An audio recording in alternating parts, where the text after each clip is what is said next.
multi-year project. It didn't just come out of fucking thin air because of the Wuhan lab.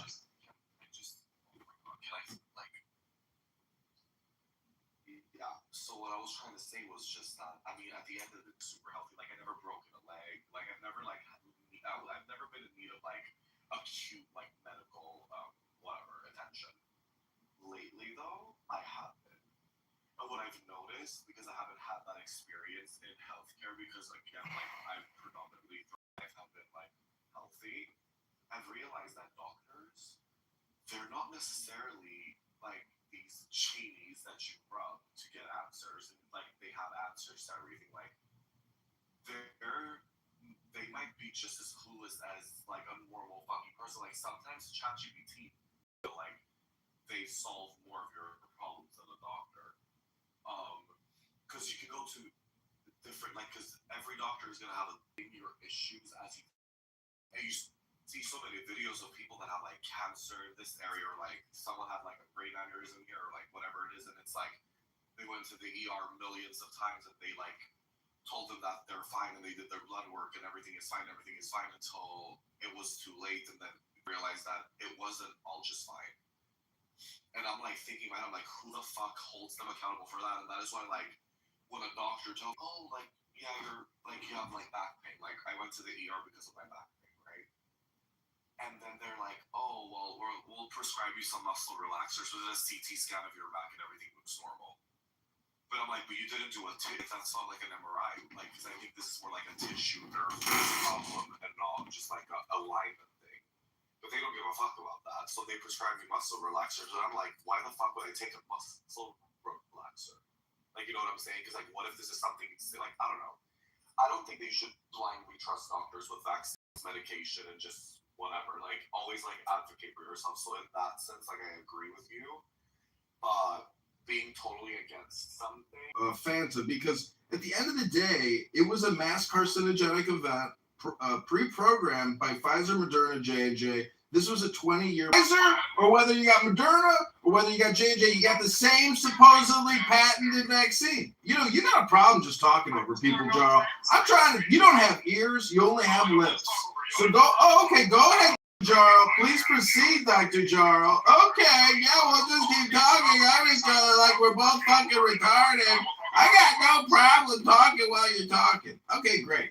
All I'm trying to say is whether you took Pfizer, Moderna, JJ, it's no different than drinking Coca-Cola, Dr. Pepper, or fucking, Pepsi. The point is, it is the biggest scam in human history because the U.S. government spent $10 trillion during the COVID-19 vaccine scamming. Hello?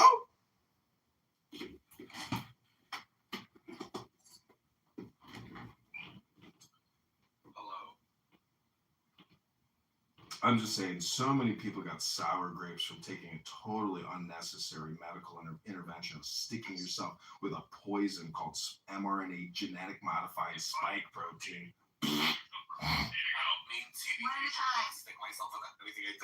People injected themselves because they were fooled and hypnotized, and then they died. Yes, millions of people died.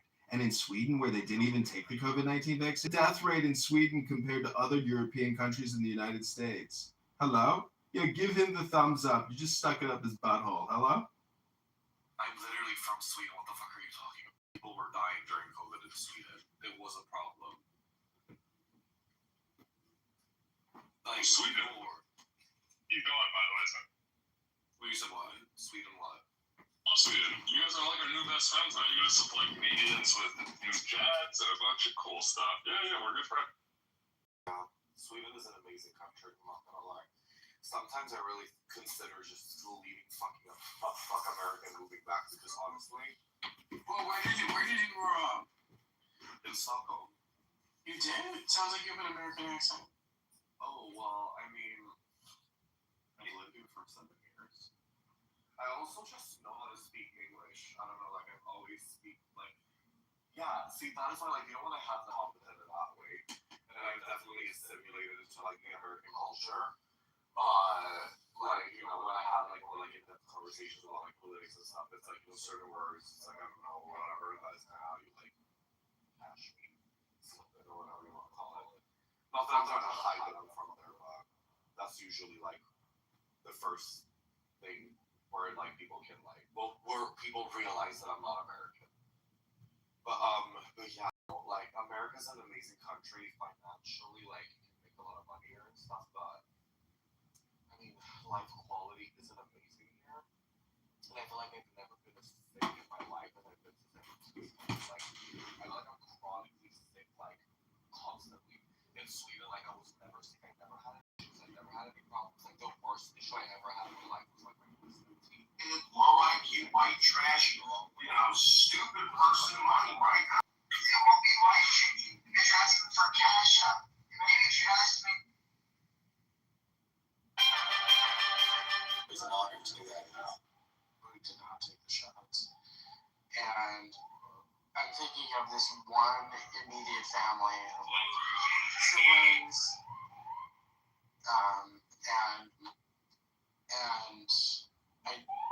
and father, and they all were, normal adults, and they all developed all this one immediate family, like very strange, different autoimmune conditions in short order after the shots.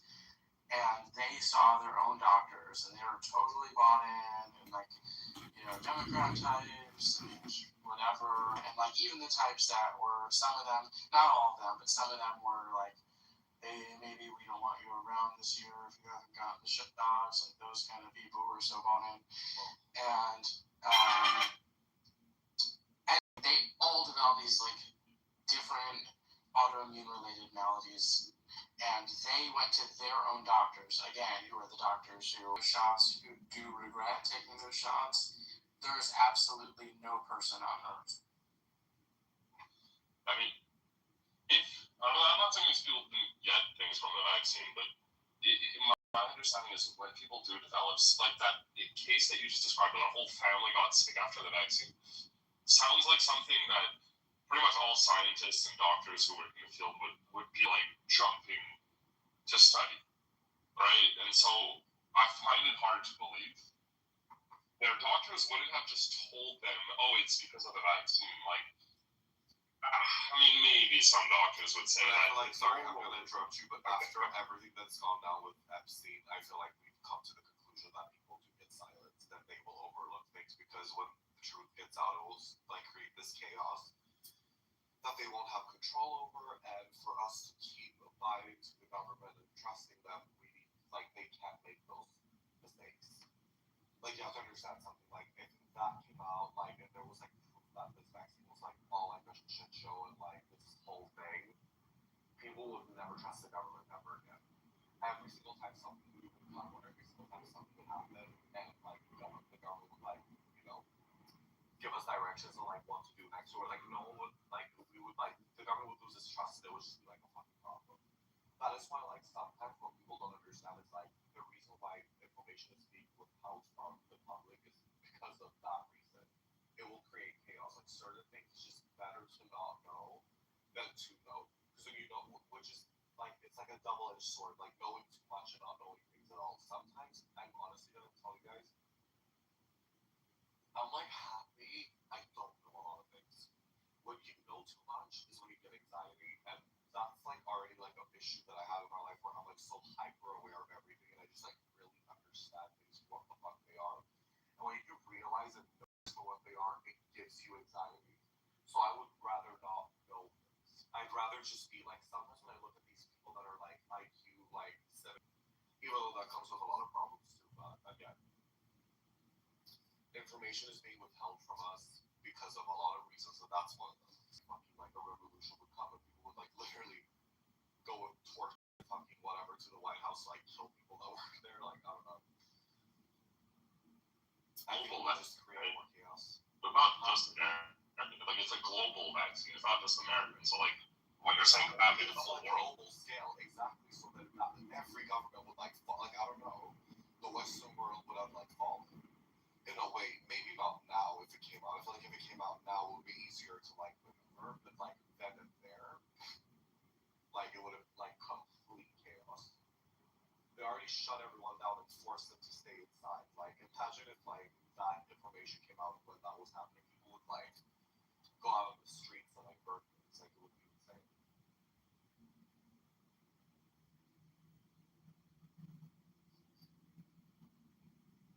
official, or some of the reported side effects on open bears, if you guys are familiar, include animal bites, include alcoholism, and anal sex.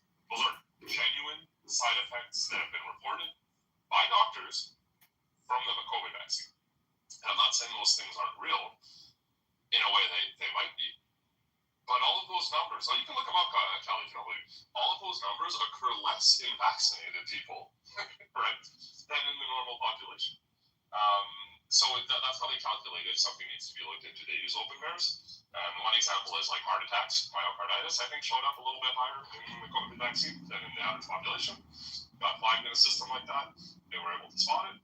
Heart attacks, which is more common in people who are not vaccinated, never got flagged. So it's just, yeah, I hope that, I don't know, I'll give you guys a bit of it.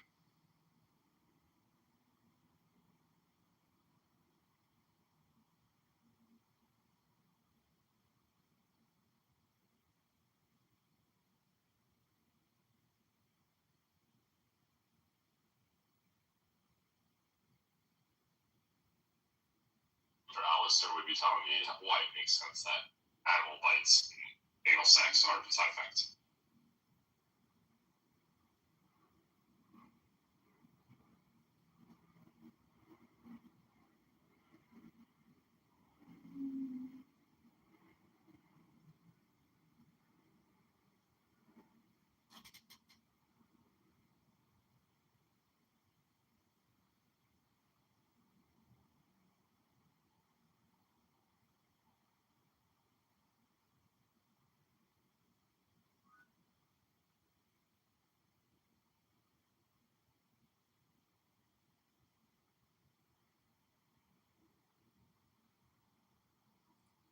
Sorry, I'm making a late supper. What is the source that you just quoted? It's the source that access quote all the time, but it's like a legit source for medical information. It's where they track all the side effects from, I believe, COVID vaccines and other vaccines.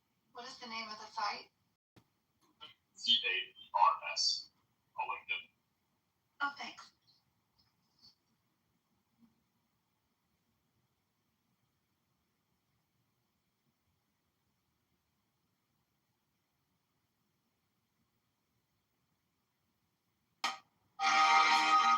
I think my name.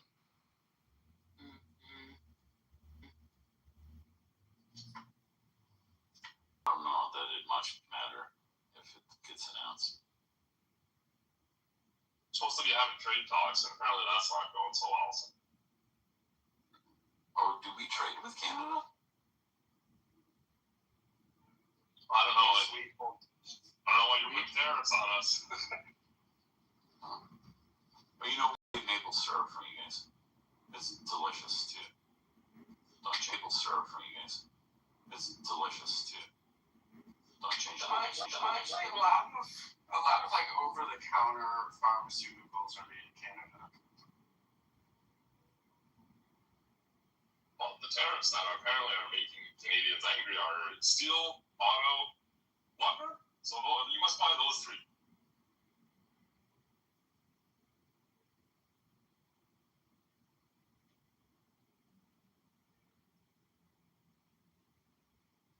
I don't think Carney's trying to negotiate. I think he's intentionally delaying it at this point. So we'll see you guys in 6 months, a year. I understand you guys have a new girlfriend, and she's Chinese. He's treating us, basically. New girl? Oh, I thought you meant literally like Katy Perry dating Justin Trudeau. And them going to Coachella together, and how the internet flipped out because they were using single-use plastic cups in their like hotel room or whatever, and eating pizza, and he banned single-use plastic cups when he was reigning in Canada. He only banned straw. But you're right. I mean, no, we still have single-use cups at every restaurant.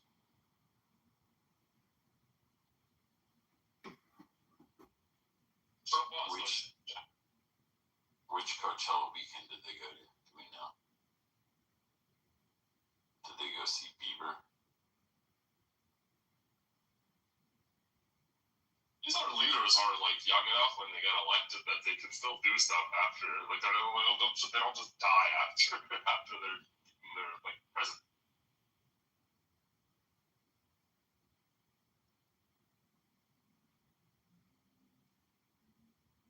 I mean, there are a decent amount of former American presidents that are still living. Not like anyone cares. I will commend it to, even though he's one of the most evil men who's ever lived in modern history, I will say. I will commend George W. Bush in the sense that he's pretty much stayed out of the public life. Pay the workers living wage. No, wait, him, Obama, all the past presidents should be speaking up right now. What are they doing? What the hell is this? I'm shocked. Like, I get from your perspective, good for him, but from everybody else's perspective, why aren't previous presidents talking about how absurd this president is? It's traditionally seen as being done in bad taste. That, and it's the same reason why Trump wants to use with Mondani while he's in power. Like, you don't want to burn a bridge because you still want to be able to make one call and get Trump directly on the phone if you need to make a suggestion to him or get a favor from him. You don't want him to be your enemy. Nothing to gain from that. You guys are not Democrats, so it's pointless things, but I feel like Democrats need to wake the fuck up. Like, they're not doing anything. To the previous president, somebody they have no one who's like, there was the governor of California for a bit, but it just feels like Democrats are doing nothing. What about Ossoff? He seems like he's auditioning to be president more and more on television, and he's young and speaks well, and seems like he has like a centrist message. I think if they pick someone like that, they'd have a good chance.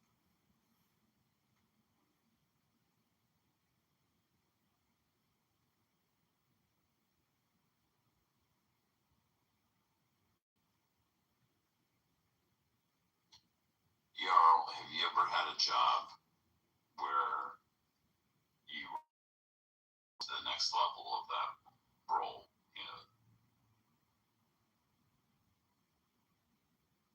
Yes. Go on. And when you were promoted, did you go into that role and then criticize the predecessor that was in that role for the shitty job, like the mess that you inherited? No, but my predecessors never threatened to. Well, then you've been working at the wrong place, but it's just like it's in bad taste to have been in that position. Prosecution. Well, actually, it's reversed.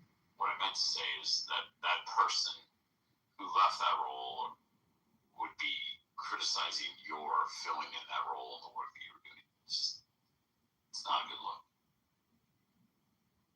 So I don't know that it's like an American president thing. I think it's just sort of universal.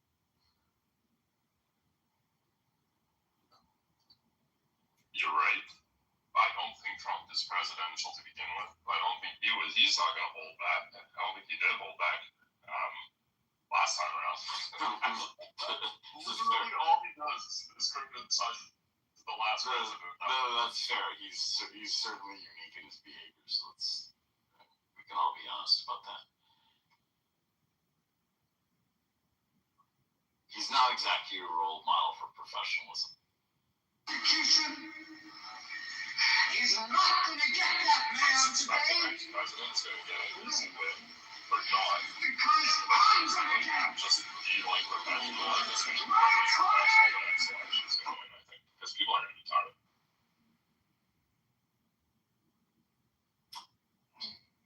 Yeah, I think that's. Well, I don't know that they'll win, but Prosecution. Who's next? He's not going to get that man today. Oh yeah. Okay. I'm going to get it. My client. Just kidding. That might not change much. Oh, are you thinking like Barron?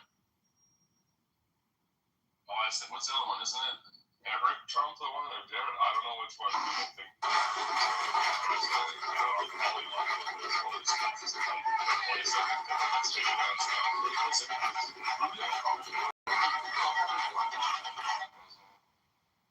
Don't you, Junior, TVCen. nor Eric, TVCen. ever. CMZ. You're kind of famous on the hill for your cigars, my friend. Barris, I would vote for Barris. Is it a good cigar? I Ivanka always see you walking around with cigars. How many you get through? Family out of Connecticut. Ivanka. Yeah, Ivanka's the daughter. She's far away a better presidential candidate than anyone else. I don't know. She's sort of like more like demure. She doesn't really like get involved in politics. I agree, but she's got a great rap. Yes, very good looking. She certainly was younger too, but and she's never like Eric and Don Jr. are always at the pop political stuff. Like she never is. What was just incredible was during Trump's first term, there was such a strong media campaign to try to get Ivanka to publicly disparage her father while he was in office. It was so ever present. Yeah. And they seemed to think that they could get her to do it because she was sort of straddling these two worlds where she's sort of like, like a New York socialite. And she's also like had that clothing brand which she had to give up because all these department stores dropped the brand which her father took over. Because, for seemingly political reasons. And so they really, like, every other day there would be some mainstream media article or news piece talking about, like, Trump is bad for women and, like, this would be the perfect opportunity for Ivanka to disavow her father on behalf of her, supporting women or whatever.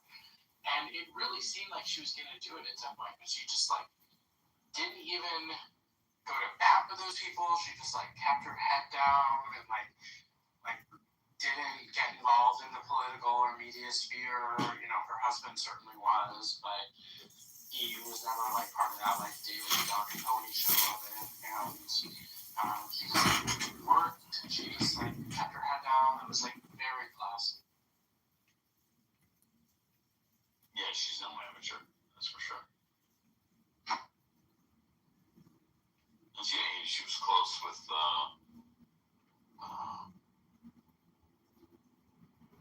Chelsea Clinton. The prosecution. They stopped speaking, obviously, because of her father's behavior. I mean, the Clintons went to. I think they went to his wedding with Melania. Yeah, absolutely.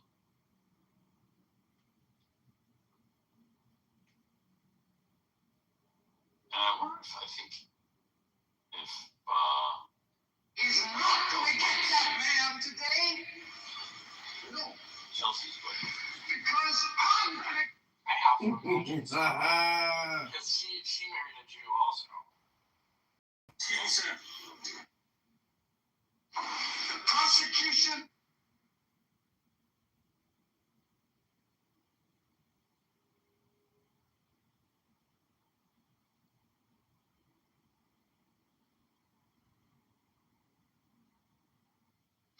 The prosecution is. For some reason, I thought my passport expired this summer, and I went to pull it out the other day, and I saw my passport expired in February.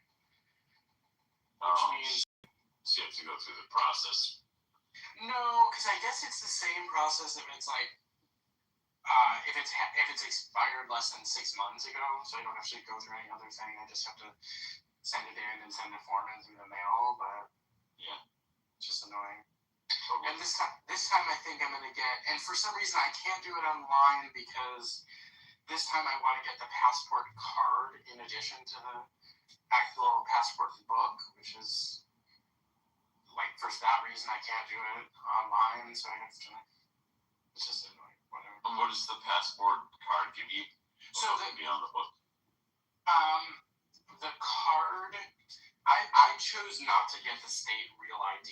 You know, there's a big push for that for the last Sure. 20 years. Yeah. And so technically, like, you either can't fly with my ID, or you can, but you have to pay some extra fee at the gate, like as a punishment mitigation. Yeah, it's And like $40 fee though. I do the same thing. So anyway, the passport card allows you to cross at land crossings between the U.S., Canada, Mexico, and like the Caribbean islands. Yeah. You can't fly with it overseas. You still have to bring your actual passport for that. But the passport card, you can cross with it at border crossings. It's different than what they call enhanced license that some border states give out. Because it's not a state ID, it's a federal ID. But because it's a federal ID that's like associated with your passport, that's acceptable to fly. He's not gonna get that man. So interesting. I've never even heard of this. Yeah, I was about to pursue an enhanced ID when I get on. If you don't want to get the enhanced ID, the passport card is better because, one, like, there's a lot of people who don't like that there's essentially an easy federal database that's like a digital web of everything you do with enhanced ID. And then two, enhanced ID has to be renewed like every, I don't know if it's every 3 years or whatever. You have to get a new license, whatever it is in your state, and it's like an additional fee above a normal license that you have to pay every time, whereas passport card is just like a $30 fee when you're getting a passport anyway, and it's good for 10 years. The prosecution So I'll just is not gonna get that man today. order and I like one over. Because I'm gonna get him. Passport is passport card. And like when that new bridge opens, I'll be able to bicycle over the bridge in Canada, walk on a bicycle across the new bridge. It's fare free. You don't have to pay anything, which is super nice. But you will have to have some, except. That's interesting. Yeah, I'm hearing through some of the words that you're using that even intentionally avoided a real ID, probably for the same reason I have, which is I know how poorly the federal government would like to do so. And like it's essentially It's like, look, to my advantage. Like, if people make an argument, like they track you anyway, you have a smartphone on you that tracks everything you do on it. It's like, yes, of course, but like, I don't need to make it any easier for any of them. Right. To like have all of my like data points that paint the picture of my entire waking life in one convenient place. But I should at least like want as many layers of abstraction between all those data points as possible. Totally. Yeah, like I want to skip the first 3 to 4 datages, and really be included into the 5th data breach when a foreign government is making a concerted effort to really build something. So yeah, I don't want to be part of the test data. I just want to be in the 5-star data breach. Jarl, are we gonna go on a little bicycle date when the new bridge opens?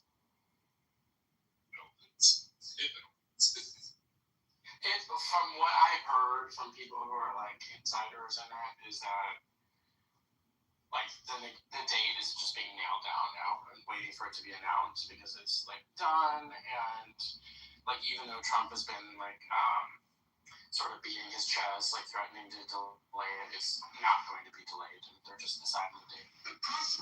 I wouldn't think it's actually going to be delayed, right? But that's cool.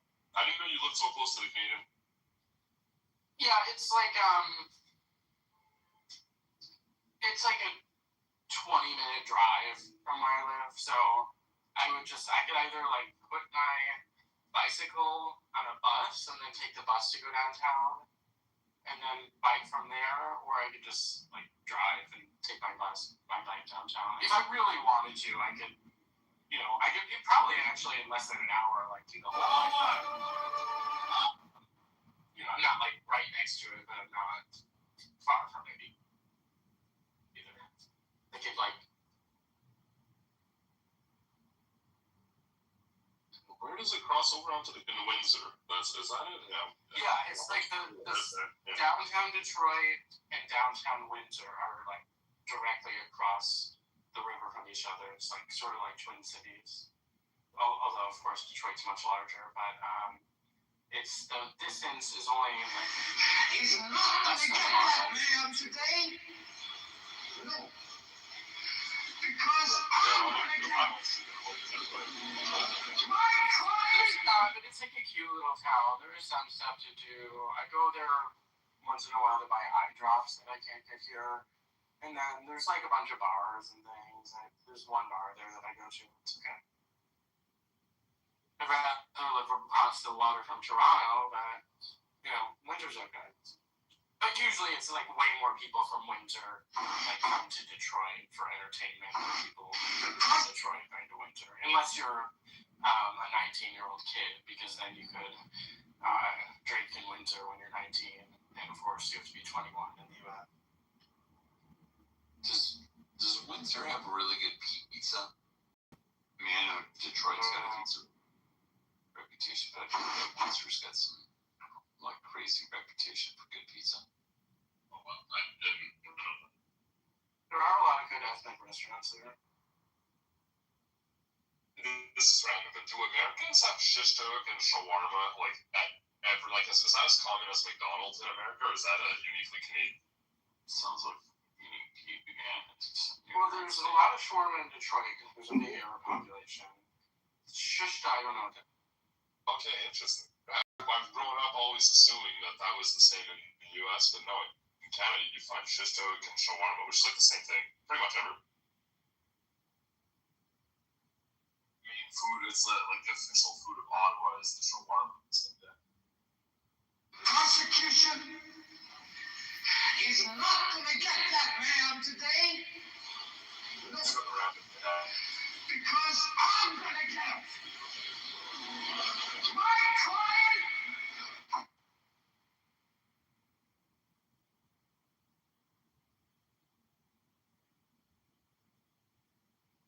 Yo, what's a unique food where you live? Like specific to where you live in Canada? Well, the most like culturally specific food to where I live is kavanesuk, which I guess in English is sugar shack, which is a meal that we have where maple syrup is made, which usually involves like omelets, like pig ears, or what's it called? I don't know what it's called in English. Beans, like pickled onions, lots of breakfast type stuff, and then you just drizzle like maple syrup all over that, ham as well. That's the cultural food of my team. Interesting. So you drizzle maple syrup over pig ears. I don't know. The pig ears. I don't think they're really pig ears. I've never made them, so I don't actually know what it is. Let me Google But it. it's some part of the pig, Everything, right? Is it like pork rinds? Pork rinds is just like yes, that's it. Thank you. Yeah, that's that translation. Jar, what's your ethnic background? It's Canadian. And yeah, that's as far as I know. And then for France. So you're like Prosecution. Correct, yes. No, because I thought Jaro was black when I first met him. Heard that a few times. I don't know why. wait, you guys have met each other? No, he stood me up. I invited him to go out for drinks, and he just didn't show up. Was this in Quebec? That was the last time. We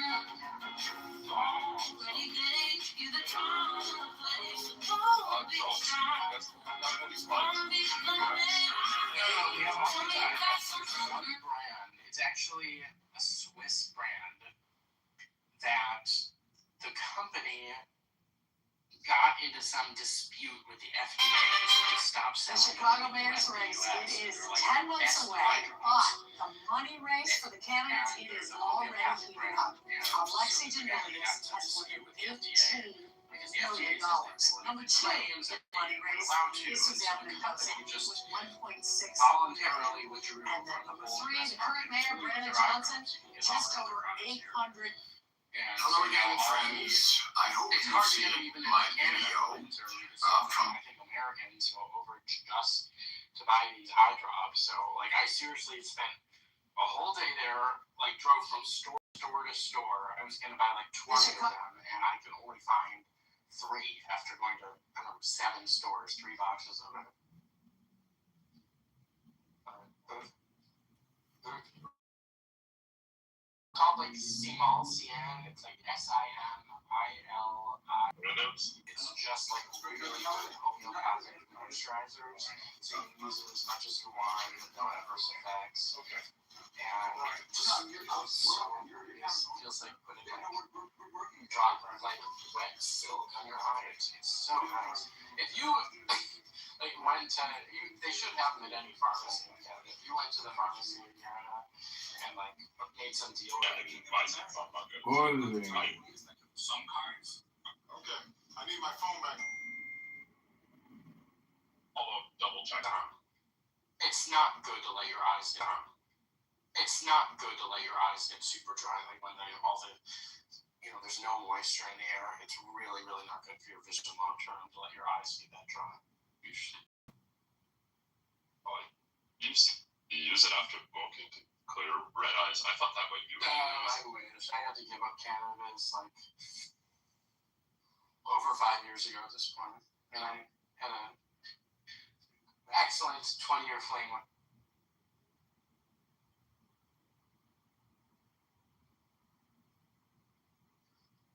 Joyce, you said you had to give it up, or you just? I did. I developed a horrible allergy to it, where I would get like violently ill from it. And seemingly out of nowhere, and it's like this growing condition which is called cannabinoid hyperemesis syndrome, and it creates these like week-long bouts of violent illness, and no one like really knows what brings it on. Cannabis usage, and usually the pattern is like you'll have one of these bouts of violent illness, which will last a whole week where you can't keep anything down, including water. So most people will get sicker, except that it is cannabis somehow. But they don't know if it's a certain strain, or like maybe it's the way that certain plants of cannabis are bred, or maybe they don't.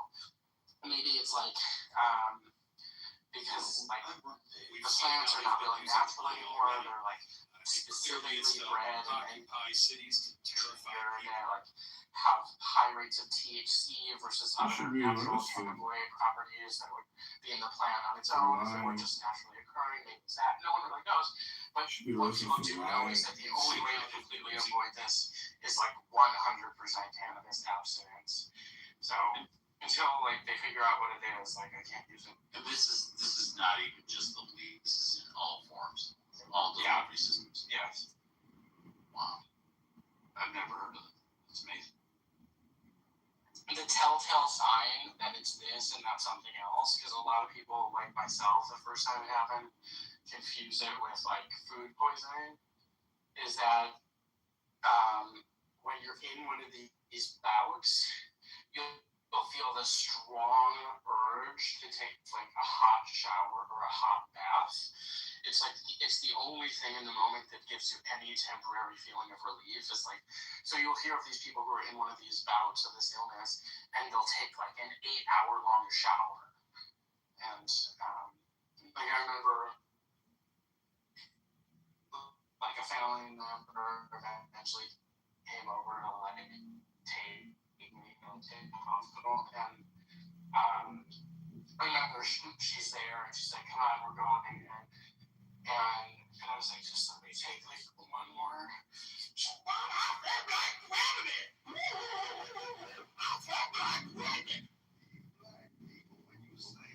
It's called CHS, or cannabinoid hyperemesis syndrome. And like, what is it? It comes Correct. Unfortunately, you know, have this misery. and it gives you what, like muscle aches and stuff? Like extreme nausea and lethargy and like pains in your stomach and like like you can't keep anything down. Like you'll be like, it's coming out of both ends, and like you can't even keep down water, and so you'll be like vomiting. That sounds insane. See, this is why I tell people, like, weed is not as good as we want. You can destroy you. Like, you can smoke weed a lot. When I was younger, like, I smoked weed basically every single day for like 7 years. And so I got like had anxiety from it, like really bad anxiety. I thought I was like gonna go crazy. I guess it's like, what do you call it, like derealization, or like what's that called?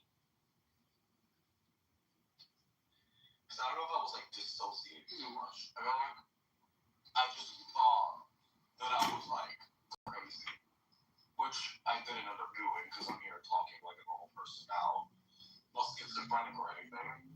But I thought something was happening, so I think that with me, at least, weed triggered really bad panic anxiety, and honestly, ever since then, I've just been suffering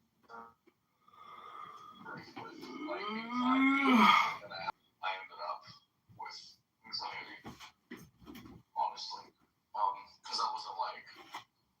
How old are you? I'm 28 years old. I think everyone in your generation has anxiety, right? Well, I mean, mine is like really bad. I have like literally like it's like anxiety. Like I just took a hydroxyzine maybe like 30 minutes ago because I was thinking that this back pain is like something really, really alarming and like bad, and that I need to like figure it out because I'll probably die if I don't figure it out. And I was like, oh, time to take my calming meds. But I mean, also one of the first symptoms before it does hit the fan is anxiety. So I mean, you never really know, but yeah, my back is like I have like the worst back pain, but I also have anxiety. So I don't know. Maybe it's related. It's all nervous system things, you know what I'm saying? I'm trying to like rewire my brain into like de-escalating things more so than escalating them because I overthink a lot. But I don't know if this is gonna help you, but I have had 6 months of like debilitating back pain. I don't know what caused it, but I think it was due to like I had to sit for like 1 week in this very uncomfortable chair and position, and I think it caused like a sustained injury. I got all these x-rays. I was in pain 24 hours a day, such that like I would even wake up once every 40 minutes because like the back pain was so bad I couldn't sleep. And like I was again in pain 24 hours a day, every second of every day. And I got all these x-rays, like nothing, did all this. And eventually, like after about 6 months, it just went away on its own. So, like, you know, I hope whatever you're going through just goes away on its own. I mean, the thing is, like, I don't know, like, where it came from, what it stems from. It's like, I don't know if you know the names of, like, the muscle groups, if you have that knowledge. But I was just today actually looking up. I feel like it's my latissimus dorsi and my trapezius muscle is specifically on my left side, also on the right side, and it's just tight. Like, and when I like push my back up against like a corner of a wall or something, I just have all these trigger points everywhere. What's it called? And it's just like, I don't know. It's making me freak out like a tiny bit, but like you said, it's probably something that has more of like a common, like it's probably more of like a realistic, not so dangerous explanation behind why it's like the way it is. Because if it was really bad, I probably would like not be able to like sit here and talk and like be somewhat normal. And hydroxyzine wouldn't necessarily work either. But one thing I'll tell you, they did prescribe me ibuprofen 600 milligram, and honestly, it doesn't help at all. Like I'm in just as much pain as I was before I took it. Yeah, hang in there. Will, were you trying to say something? I saw you come off.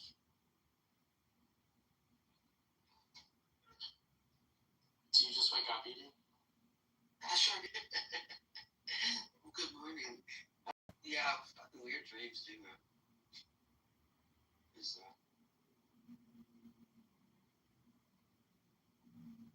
Do you want to talk about them? there was no, it was just silly. There was like a house that was supposed to be my house, but then it was like my parents' house, and we invited a lot of people over. We all adults though, and then I'm thinking, there's too many people here. They're gonna start. I don't know if they're stealing shit, wrecking shit. And then this friend I've known years ago, she was making a bed, and there was like a big clock above there. There's actually two clocks above the bed, and plants. It's really just weird stuff. Do you ever try to interpret your dreams? I think that's largely nonsense. You know, I think the stuff is very obvious. You know, stuff you worry about will pop up things, but like, you know, a milk carton means your mother. You know, it's that's not true. Yeah, what are the tropes about that? There's like something about like you're missing teeth or your teeth falls out. It's supposed to mean something very specific. I don't remember, but yes, and I think that's all bullshit. I feel like it is too. Like just what my gut tells me about how I imagine the world to work. I can remember usually when there's weird stuff like that, if I think back, I can remember something that like I thought about for a minute, like, oh yeah, I was looking at that plant, that was really interesting. Oh yeah, I was looking at that clock. Like usually I can remember where that information came from. Mine, it's supposed, I think, like some sort of weird lack of control with the teeth thing, I think. I don't know for sure. They say, you know, but No, yeah. there's a lack of control. Yeah. Lack of control, like it's like your teeth are falling because you're not able to crunch in and take in what's going on. Like it's like how, for whatever reason, it makes sense that you can't take in information, so you're not processing what's going on, so you have no actual understanding. Or When I have dreams, we've all had dreams like bathroom dreams, going to the bathroom. Usually I wake up and I have to go to the bathroom, and that's why I have to go to the bathroom. Oh sure. Like yeah, the sensation of having to urinate in your dream. Yeah. I mean, I've never had one of the teeth falling out dreams. I've certainly had like trillions of dreams about I'm back in high school and I'm feeling some existential anxiety, and I think that is just related to like how much like I don't mean this to sound like in a trivial way, but like how much actual like trauma on some mental level you experience being in places like that. Not like anything particularly horrible happened to me, but just the feeling of being somewhere that you hate being for so many hours, so many days in a row. And it's a pivotal time in your life. I mean, those years are you're growing up, becoming an adult. It's like I always dream, or generally I dream about waiting tables, right? Which was like my first job, well, my second job. You know, I don't dream about the jobs after. It's always waiting tables. You know, money in my pocket. You know, it's stressful too. I fully agree. I had huge the high school dream never goes away. Apparently, I was in the dream. It's high school or college, and like exams are coming up, and I'm like, I haven't been to school all year. Like, and I think that's because like I lucid dream a lot too, and I think that the conscious part of my brain is like, well, I haven't been to school, so how am I taking tests? Like, I think that's what's actually going on.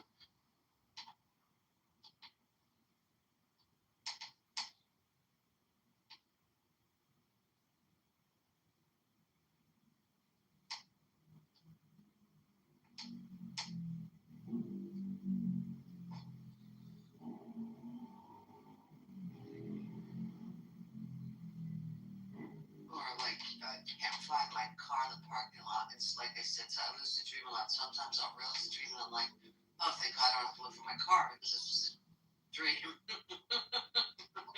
It's so strange. There's like few moments where like you wake up, you were clearly feeling some kind of big anxiety in the dream, and you wake up and you're like, oh, feeling the relief. Okay, that was just a dream, but like that feeling of anxiety doesn't immediately leave you because you intellectually know that it wasn't really real. It's like it sort of lingers with you, and there's even a few moments where,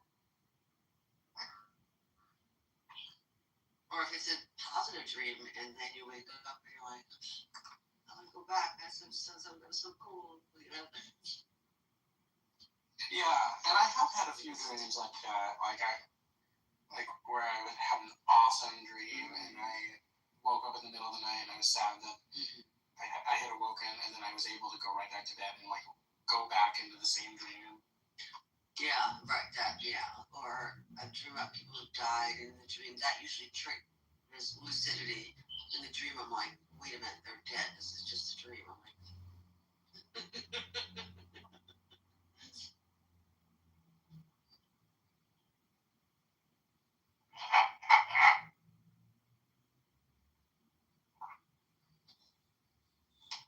Sorry. So, you all right? I was writing something down. Ooh. Dream journal. Yeah, I do a bit of dream journal stuff.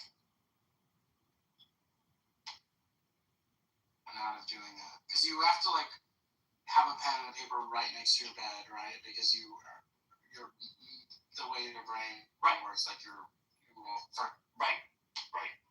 Well, it's hard. Think about it like so. You get up and everything is instant, and you're like fuck, and you grab it and it's dark, so you put the light, or you don't. You gotta grab something. It's all chaos, you know. Yeah, okay, so that's the process of it, but what do you, like, what have you gotten out of it? Like, how has it enriched your life doing that?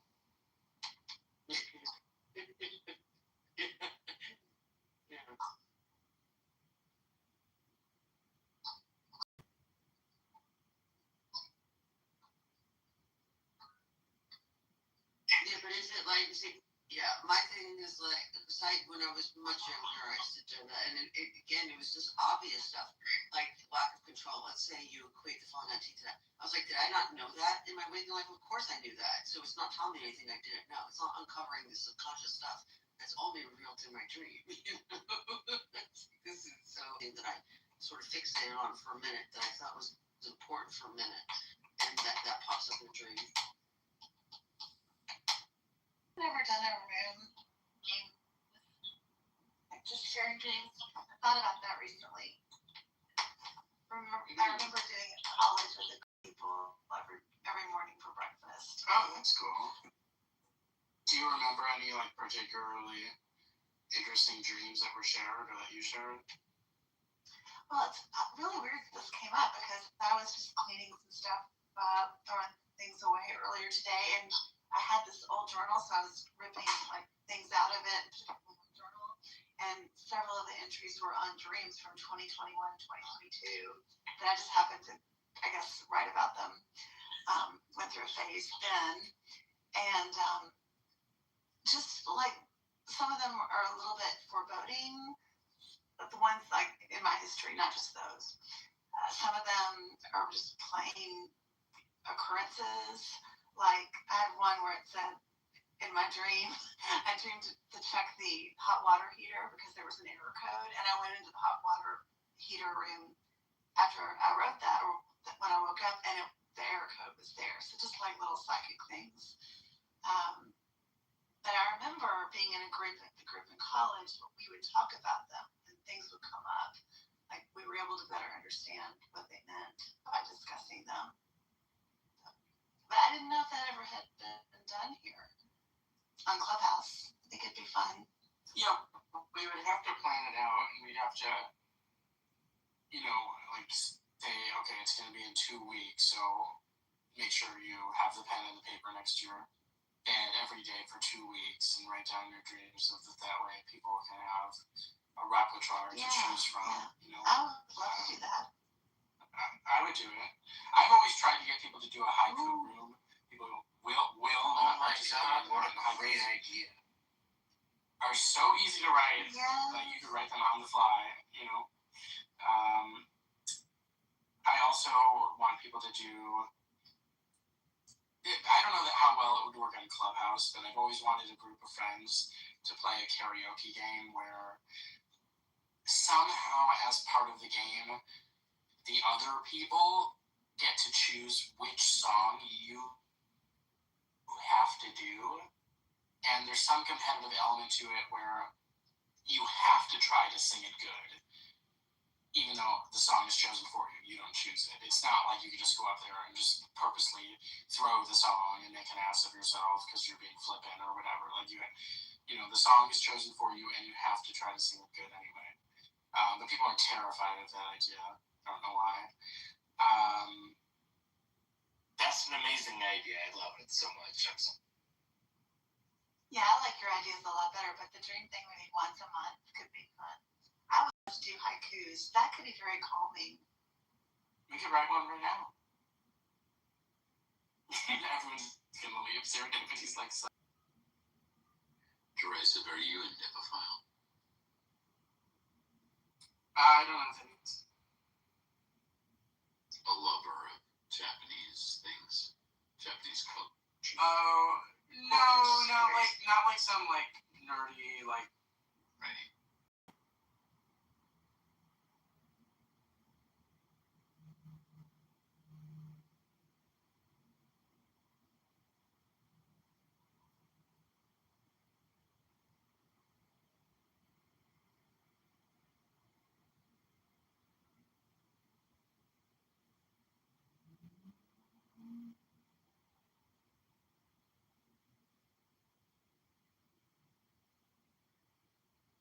Okay, I wrote a haiku about the energy that I want to convey about the people in this room not writing haikus. Existential dread. I will slap your face, my friend. Wake it the fuck up. I love it. That was perfect.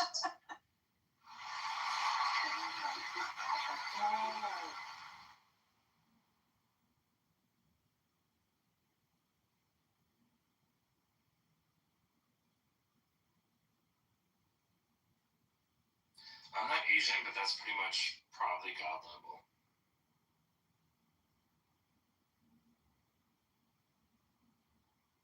I think we're all a little more Asian after that.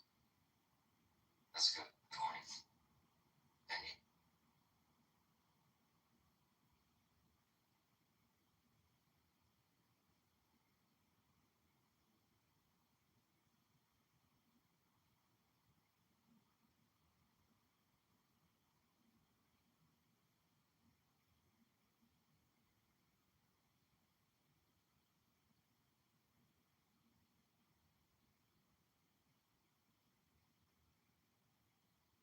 Okay, I wrote a haiku about eating.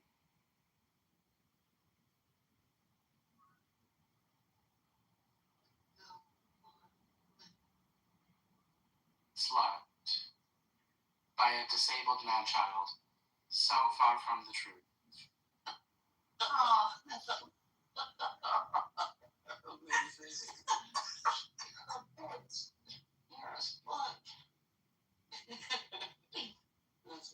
There's a lot there.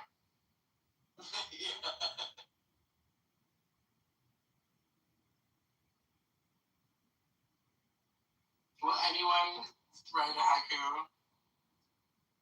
It's just like limericks.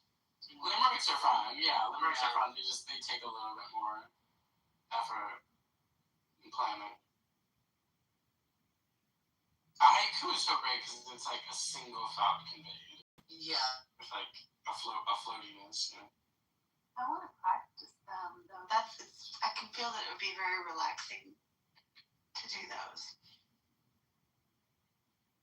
Was that 5 syllables and then 7 and then 5? Correct. Okay. Nope, too complicated. I can't do it.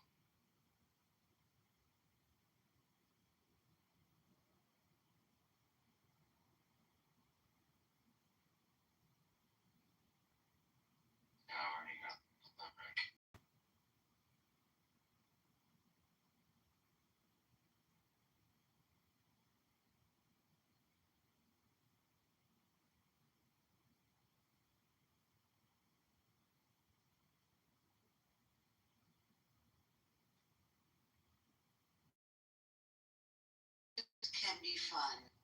Sit down and give it a try. We won't laugh at you.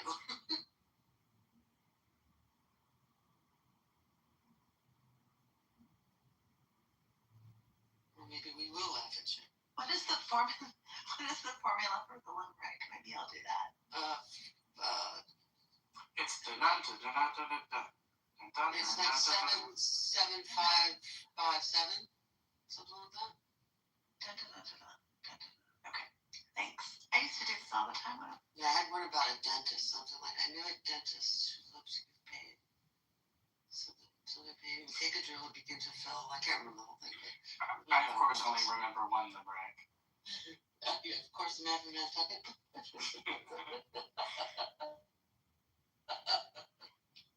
What's the last line? I'm trying to remember it. I know it's. You take a green combination. I know it's like, if my something was a cunt, I would fuck it. Was it? I think maybe I heard it slightly different. I think it's Ear. probably Ear. It's got to be ear. Let me see. Let me pull up what the classic one is.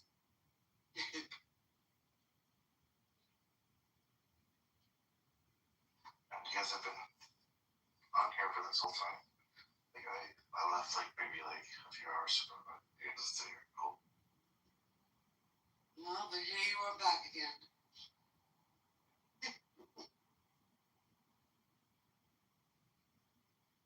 Had my walk, had my dinner. I'm gonna go sleep soon. But yeah, it's nice hanging out with you guys. You guys are Ear.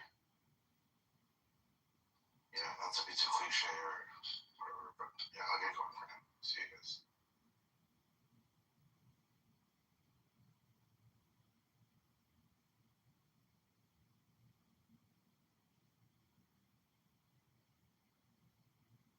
Okay.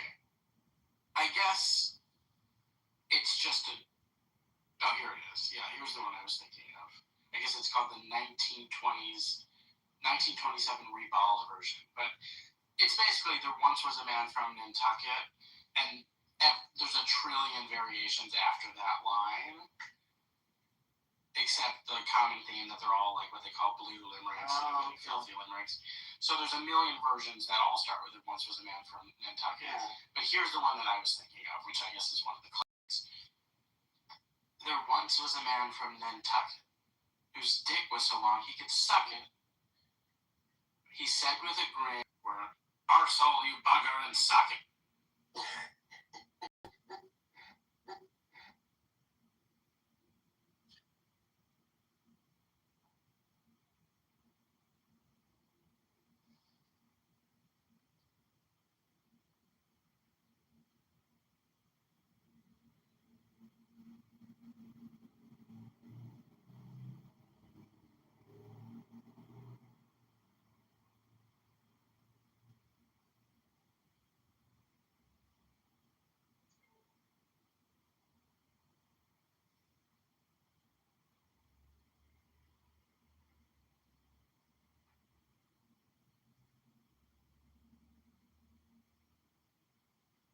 Thomas, which clubhouse rooms do you normally go in?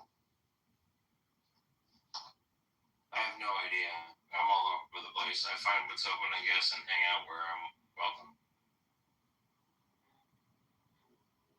You don't have any like regular rooms that you go in? I mean, honestly, in here rarely, but I wouldn't say. I don't know. I'm everywhere. Okay. Do you see me in a lot of rooms, or? Well, so I hope to see you more. I appreciate that, and you as well.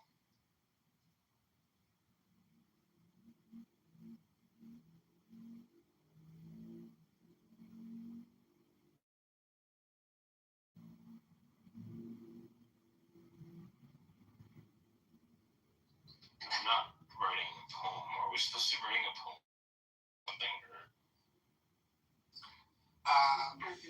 Yeah. Let me see. I was literally staring at the wall trying. I was just marveling at Derisive has two personas. He's very well spoken and very highbrow here. Get him in a different room. Right, and then my if Pussy comes in, I embrace the nihilism. Just give it his own meaning. That's so we might as well fuck shit up.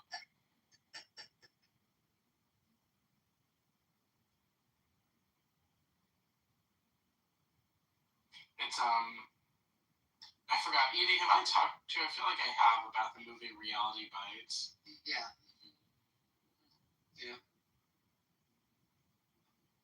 There's one of I'm gonna like not get it exactly right, but I'll get it quote close. But hey, Paul. You're not pussy. You know pussy? We all know Pussy. Yes. You might know me through him then, yeah. Yes, that. You probably see me in rooms with him. There you go. That's probably Are you one of the secret tranny lovers? Probably, I don't know. I've been on Clubhouse day one. I've been here forever. I don't know what rooms I've been in and out of. I've actually had about 2 or 3 names. But yeah, I've known Pussy for a while. Yeah. I'm not hiding about who I hang out with or anything. Like just my pictures normally.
Jews before 1818. There were no Jews in Israel. Everybody just says it's overspreading. Absolutely, a bunch of angry white guys. Go ahead, please. So after that, they slowly started calling other people, other Jewish who has been convinced by the Zionist ideology for having the Jewish people a homeland. But this homeland already had people, okay? Jewish people. It had Jewish people. It had Jewish people from past, which was called old issue, okay? Oh, we've always been here. We were here before you. The old issue has nothing to do with the settlers who came in the base of Zionism mindset. Okay? The old issue have been forever over there. They've been living peaceful with Palestinians and they consider themselves Palestinians. Okay?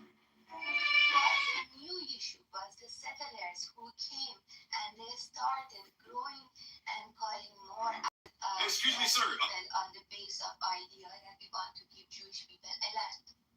I But what advocate was you happening having in Jewish Bethlehem? non-people. Huh?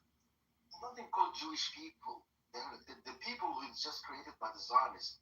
They never were something called Jewish people. Oh my God, dude! Oh my God! The right looks a little bit different. What about the whole person from the Old Testament? Oh, what What about King David? Have something like this one. Sephardi people, but there's nothing called Jewish people. Do you know about Moses? Do you know about Moses? Moses was an Israelite, not a Jew. Oh, okay. There's All a right. difference between a Jew and an Israelite. What is the difference? Tell me the difference. Well, I'll tell you the difference.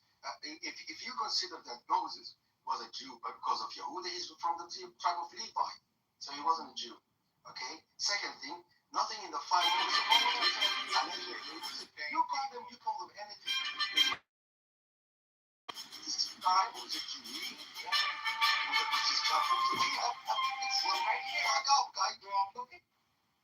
No, you're a guy. Yes, I know. You're a Polish guy. You're a Ukrainian guy. Right, exactly. You're from like Lithuania or Poland or something. Lithuania or fucking shit. You don't even. Netanyahu's got a Lithuanian. Ukraine or wherever you're from. Don't bring me someone from You know, Lithuania. 815,000 Jews were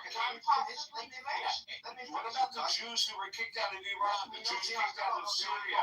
The Jews kicked out of... They were kicked out... What do you mean? There's synagogues in Syria.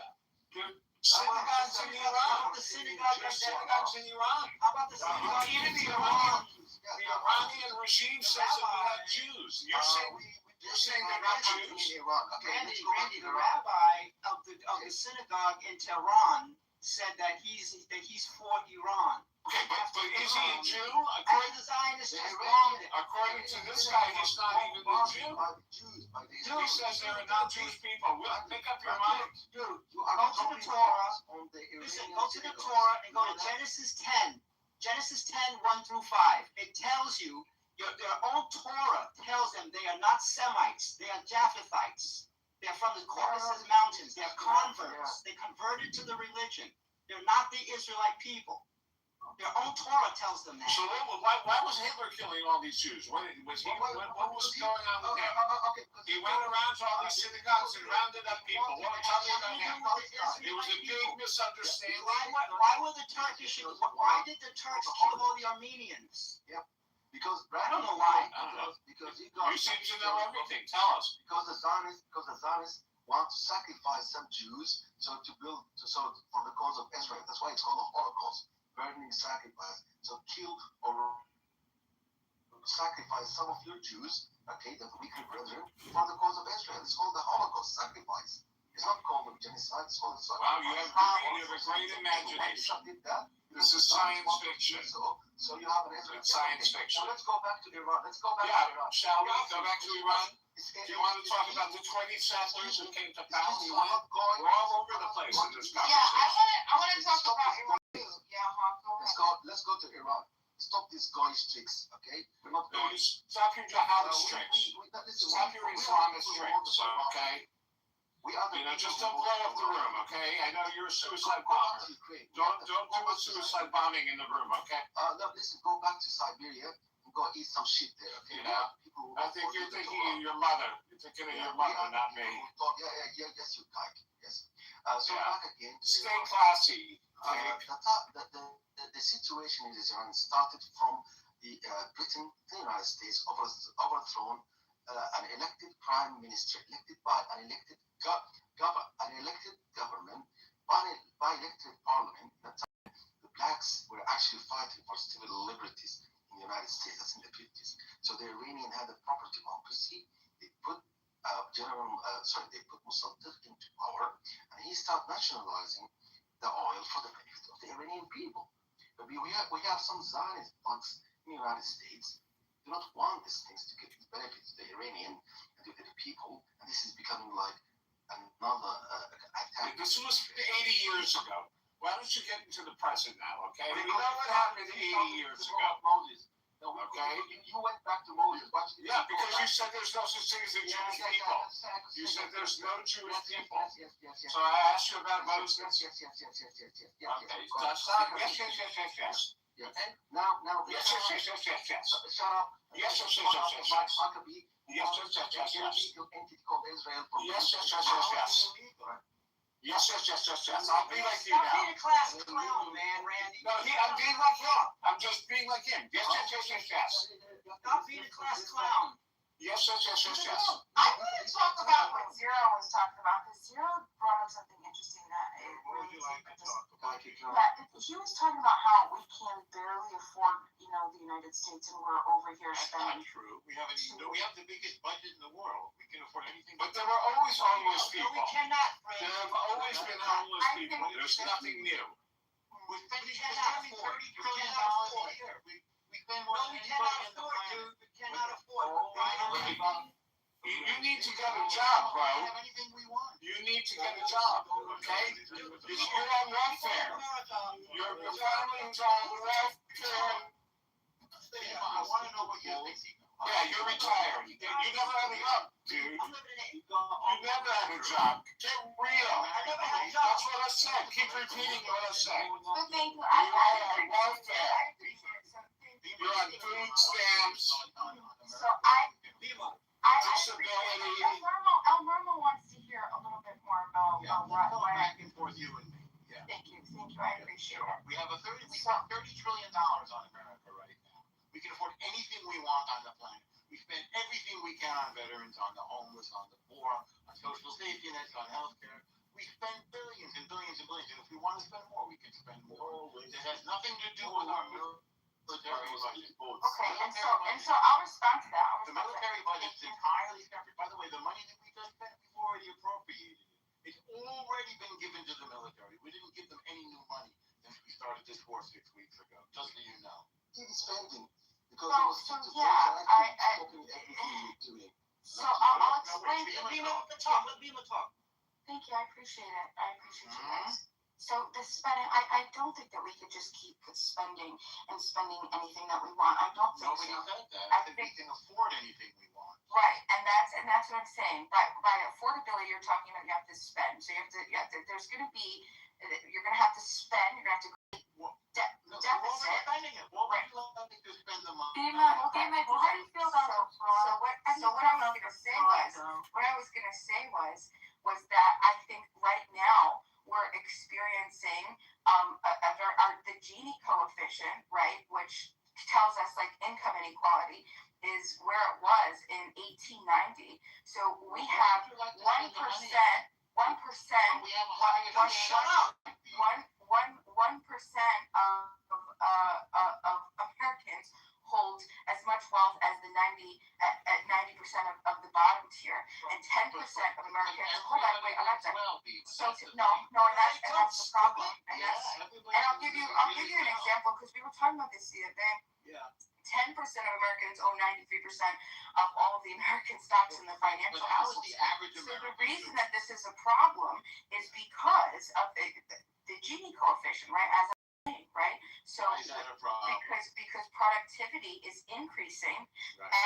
and the wages good, aren't right? keeping up with it. Stop commenting. Let me Because talk.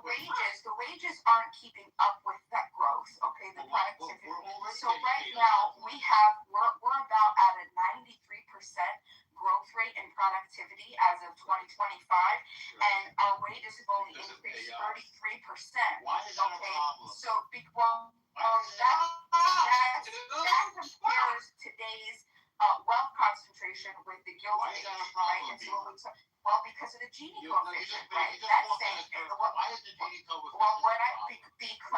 because it widens the gap. Why is that a of who problem? owns the well. If the, if, I'll if give you the an poorest example. people- I'll give you an example. I can tell you why. I can tell you why. People So, are living at when- 1,000 times the level When we they can't were balance, in when we can't balance the budget and we just They're keep not. printing, Right. when We we should just keep balance the printing, budget. right? But when we just keep printing, okay, We're not then keeping printing. the inequality, the gap Yeah. of what people can afford is going to continue to What get does that have larger, to do with and the more debt? people We're not affordability. talking money about the way we Affordability. live. So when you spend money, when you're spending money, and you spend and you create, and you're not balancing the budget, right? You're creating a deficit, and that deficit, this all connects to inflation, and then you have the affordability is almost. I mean, like we're struggling right now. We just had a man, and we were talking about this the other day. His name was Abdul. He just burned it. He's a warehouse worker because he makes $37,000 a year. He videoed this. He was hoping to get sympathy. He was hoping to get sympathy and empathy from Americans like Mangione got, right? And you had Mangione, who, he's a murderer, right? who killed his CEO. He got 50% American college students sympathize more with Mangione than with the victim, which is I'm insane. against that, by the way. I think, and that's I'm against it too. I'm sure you are. I'm against it. I don't think Well, this is the I like problem. Chuck Mangione. He's my favorite Mangione. This guy, listen to what he said. These were his comments, okay? These were Bill's comments, and I'm reading this. Feels so good. Remember that album? This is the U.S. Attorney's Office. He burnt down this warehouse, and then he said, listen, I just cost these motherfuckers billions, right? 1% is a fucking joke, and all you had to do was pay us enough to live. Pay us more of the value we bring, not corporate. Didn't see the shareholders picking up shift, okay? And so this is what he said. So basically, his point was, he videoed it, and he said, if you're not going to pay us enough to fucking live or afford to live, this is his quote, then at least pay us enough not to do this. And he burnt down this warehouse, causing $500 million in damage. And thousands of people were laid off. And thousands of people were laid off because he burnt down that warehouse. And so sometimes you cut off your nose to spite your face. It's just not rent. I can't afford. Listen to what the kids are telling you, man. Burning down a warehouse is not the solution. How about the people that are on the side bitching and moaning about the inconsistencies in the economics, but they're on the app day and night? Go get a fucking job. No, Bima, I'm sorry. I listen to it all the time on the app. It's amazing to me. Everyone's talking about the inequality and that they deserve these handouts, but they're on the app morning, noon, and night. Go work. Go work your ass off, and then you can have equality. I don't Bitching about people having wealth. Bitching about people having wealth. No.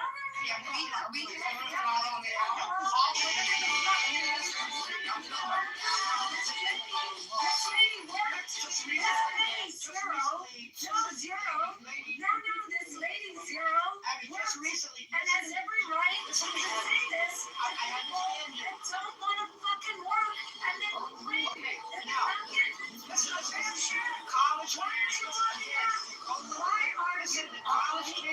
Listen to me. The college kids are graduating. What are you graduating? Do you have a graduate degree? Did you go to postgraduate? Did you work your ass off in school? Do you have a good job? You wouldn't be complaining if you do. I own 3 houses. Then what are you complaining about? Listen to me. I'm retired. I have 5 grandchildren. children, and I have 5 children. I'm retired. Listen to me. I'm retired. I have 5 children and 15 grandchildren. And right now I'm living in my house. Right now I'm living in my house in Asia. I have a house. Listen, I have a house in Fort Lauderdale. I have a house. Listen, I have a house in Fort Lauderdale. I have an apartment in Pompano Beach. And I have 9 acres in Pompano Beach. I go to the sample house. The sample I'm working on this. I am more than I you need. shop there?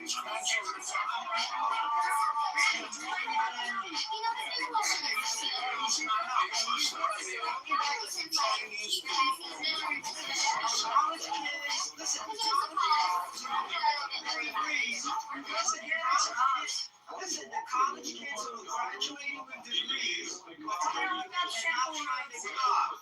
College kids who are graduating with degrees,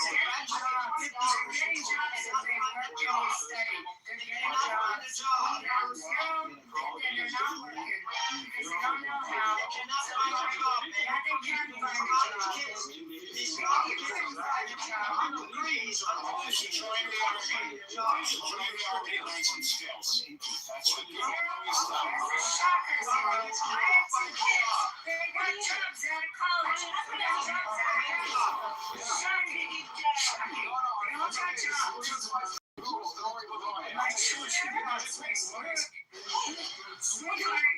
you think that we don't exist? Yahweh or whatever the fuck. What country is this from? What country? I love usury. By the way, we have no usury law. Frank, did you know that? I have no usury law in my state. Yeah, we have no usury laws. Listen, You know that, Yahweh? Abby, today Meta says that they're laying off 8,000 people. Yeah, but you know what, sir? Kids got jobs. Because they went to college and they got degrees and they got jobs. And they worked hard. 8,000 people today. How many grandchildren do you have? You have 30 grandchildren now? Everyone is laying off. Unfortunately, that's the way it is. Laid off. Yeah, the milkmen don't have jobs anymore. The environment changes. Yeah, Meta, people who drive horse and buggies get laid off. working Meta. Okay. Meta, that's Well, listen, working you Meta. know, when's the last time you heard of a Jewish suicide bomber? When was the last time you heard of a Jewish suicide bomber? Okay, how come they're all Muslim? Netanyahu. Oh, guess what? He's not a suicide bomber. The first terrorist bomb blast happened by Zionism. The first terrorist bomb blast in the Middle East happened by Irgun and Haganah in the Yeah, but Middle it wasn't, and then all the rest happened by Muslims. All the rest bomb happened. blast. Okay, we don't get it for some. By Haganah and And Irgun. then since then, it's been Muslims. Okay, we got it. Netanyahu You took over that United business. States to do You his took fighting. over that business. He's using the United States to do his fighting. Netanyahu is using the No, United States. he's a war hero. Unlike Trump, Netanyahu went to war himself. His brother died. He's a major war hero. 400 soldiers because of Netanyahu. You don't know that Netanyahu is a war hero. He certainly is involved in major operations. Major. You don't know anything about him. 400 soldiers. Israel is winning. Okay, Iran is sinking. No, it's not. Keep repeating yourself. Don't work on your accent. It's gonna fucking work you out. Yes, I know. Iran is trying. Iran is trying. They drive trucks to synagogues. Don't drive a truck into a synagogue like you're on the And what about the synagogue that you hit in Iran? Yeah, it's a shame. The good news is that most of the Jews left Iran. Most of the Jews left Iran. The foreign went to Iran. The foreign went to Iran. They are not attacking the United States. They are not attacks in the United States. Israel's population is growing, my Talk friend. about what just happened in Michigan. Israel's population is growing. Yeah, because you have other country, you have Chinese, you have No, the Jewish population is growing. and It's true. So yes, the Iranian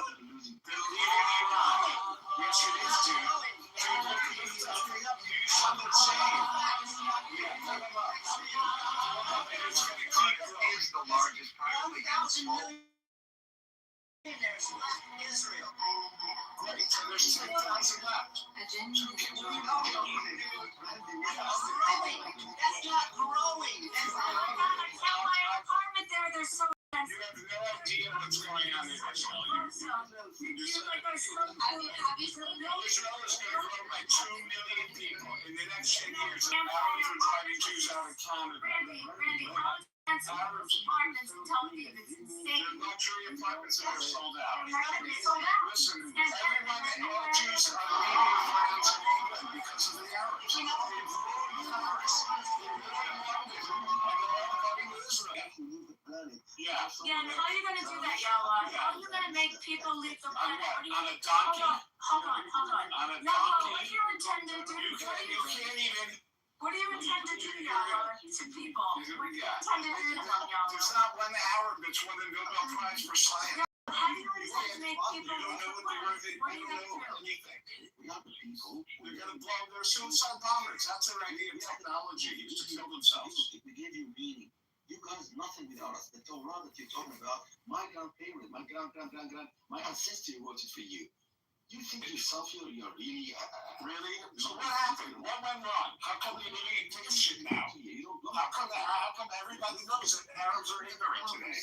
What happened? Your skin in the mirror. Yeah, I'm looking at the color of my skin. It's lovely. Ukrainian. Okay, but what happened?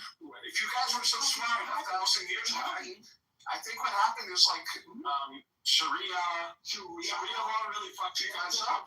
That's why you're anti-science now. Everyone knows that. Even the Arab kings that go to Israel for surgery. Any Arab who can afford it will go to Israel for surgery.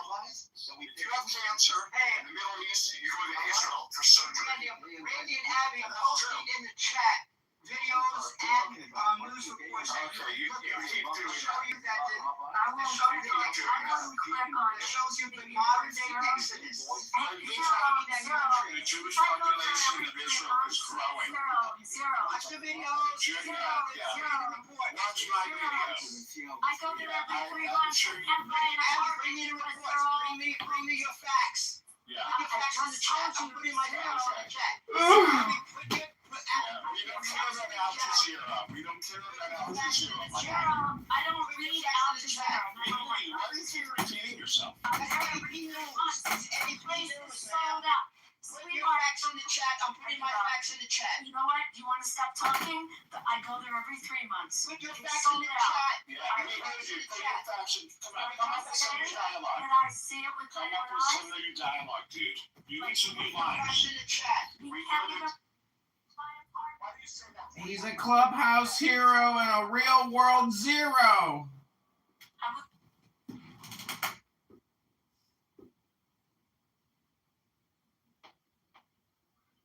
Would love to buy the new Mandarin Oriental, but it's sold out.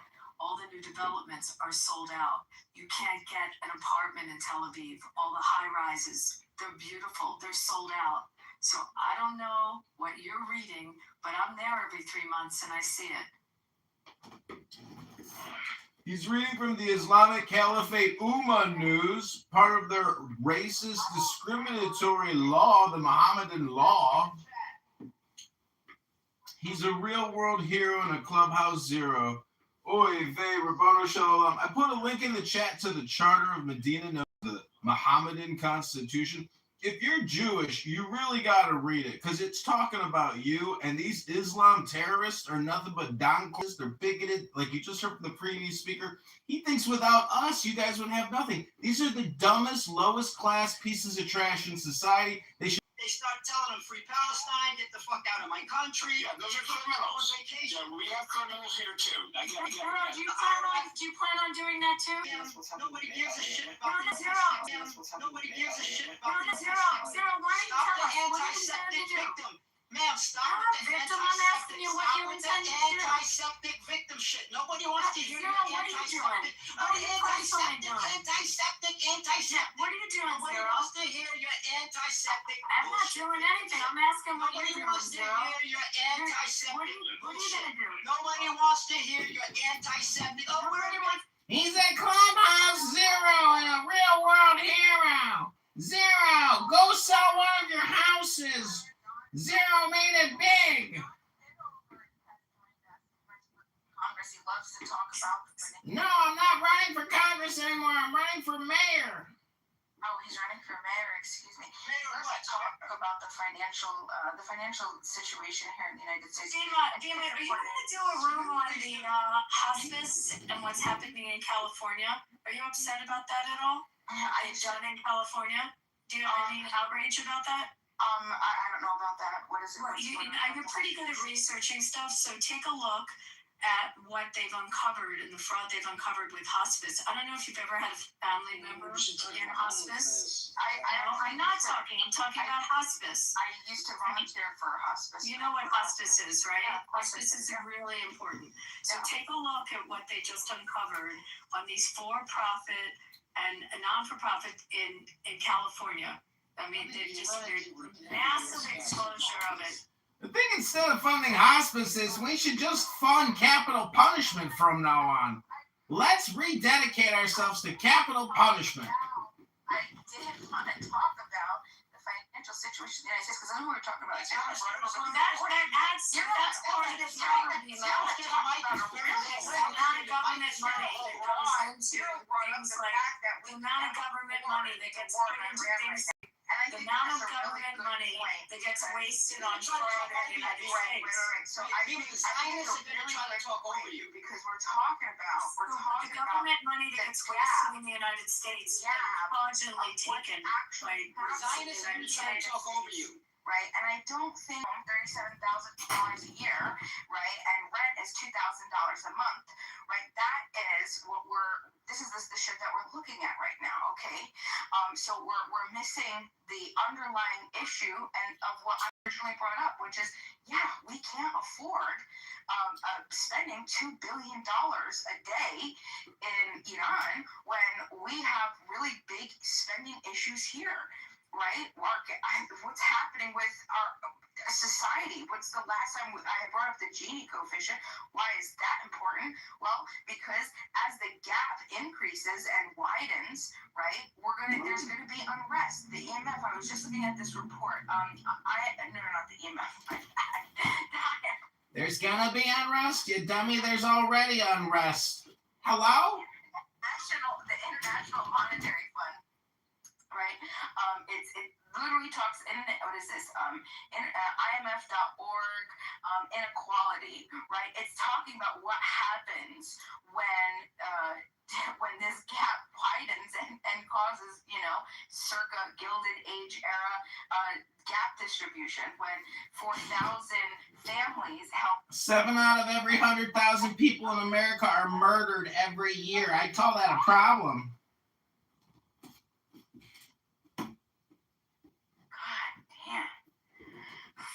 Did you hear that gullet? That fatty little voice? God damn! 7 out of every 100,000 every month, every year get murdered? God damn! You have to be an asshole to read me. I know, and I hate over-modding people, Zero. I really, really do. It's like, I really, really hate it. That's why I mod other people, because I like them to do it, because I hate being that person. I want to believe that maybe, just maybe, 5, 10, 20 chances people are gonna come around. Oh, wow, I'm an adult. Wow, I don't have to over-talk somebody when somebody else is talking. Wow, we can have a civil discussion one at a time, right? I always have that hope for humanity. Unfortunately, that's not happening well here tonight. So anyway, I did reach my peak. So when last time this happened, when you have 4,000 families holding as much wealth as another 11.5 million families, all right, and they're living this particular lifestyle, when you have 10% of Americans holding 93% of all stocks in the United States, and I mean, this is going to be a working class type outrage, and it's just going to get violent, as we're seeing, right? Violence is going to happen if we don't balance our damn budget. This is what we have to do. This is the most important thing. I truly believe this. $1 literally talked about it the other day, and I think that right now, if anybody's voting, everybody should be making sure that they are making certain that they're voting for somebody who's going to their budget, right? Because we can't. People think we could just keep spending, keep spending. It doesn't look like exactly. It doesn't look like we could keep and F it, right? So this is. The fact is that it's stability across the nation, and we don't have that. Okay, cool. But listen, to talk to everybody, the rich to the rich, the poor to the poor. Okay, and I remember before COVID, I used to help young people under 40 buy a house. Say about 2018, 2019, the interest rate on loans like 3.5%. You put like $10,000 down, get a house, blah blah blah. That was fine. Today, forget it. The young kids today, all they're doing now is pulling up with themselves like 2 or 3 friends, and they're renting 2-bedroom apartments for like $2,500 because they cannot buy a house like they were able to just 5 or 6 years ago. It's just not happening. So I understand exactly what you're saying. I talked to all these people, and even the rich are like, I got to sell my house. I got to drop the price, $100,000, $200,000 because nobody's buying. That's what's happening right now. The reality on the ground in Florida. Here's Florida, zero. You're completely right. Stop the usury cycle money. It's fake money. These people, these rabbis are printing. Give it to you as a money. Yes, we spent. Back again to the real money. What you earn is what you own. Okay, and people should be liberated and freed from this kosher sorry, I could say like a usury. Demonic Baal system. And I think What's usury? What's usury? What Where denial hovers police to obliterate offenders and hunt them down. Define it. It's not only a war Define the term. Define the term. Between America and Iran. It's actually a war between humanity and a rabbinical usury system. What's usury? Define the term. Define it. While the United States printing fake dollar, okay, and doing this cycle, we have to siphon it down. We have to bring to people the real money. We don't want to have a disparity between Define usury. Tell me how usury works. What states have usury laws in the United States? Humanity thrives and lives. Can you define the term? Okay, America would be much more better without this usury rabbinical system. So tell me how you use. Tell me define usury, Yahweh. You're talking about a term. What's the term mean? Could you ask them to define it? Right now, the interest rate on a loan is 6.9%. What's usury? Can you I want define the term? to hear more about that, Zero. Hold on. Yahweh, could you finish it, then Zero? I'd like to hear what you think. So I think this is an opportunity for people who are seeking human liberty to dismantle the petrodollar scam, where even the Federal Reserve should be dismantled, and Americans should live under their own sun without being captured by any banking system. And this thing should really start. This is a liberation of humanity. We did not have a federal system. We did not even have Finish what you're saying. The thing is that after the Bretton Woods issues and the United States imposing the dollar, goes back to Britain. I wasn't in the room, but I just heard it being and your family, And I apologize about that intro. I apologize. It says freedom of speech. It's not freedom of speech. It has nothing to do with that. It's rude and it's obnoxious. And it's your cock ass and shut up. You know what? You don't speak to people that way.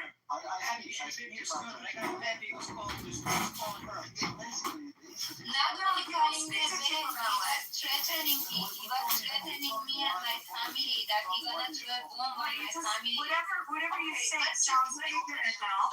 Let's just start over. Besides, you can't define the word usury. You don't even know what it is. It would be easy if we don't interrupt each other.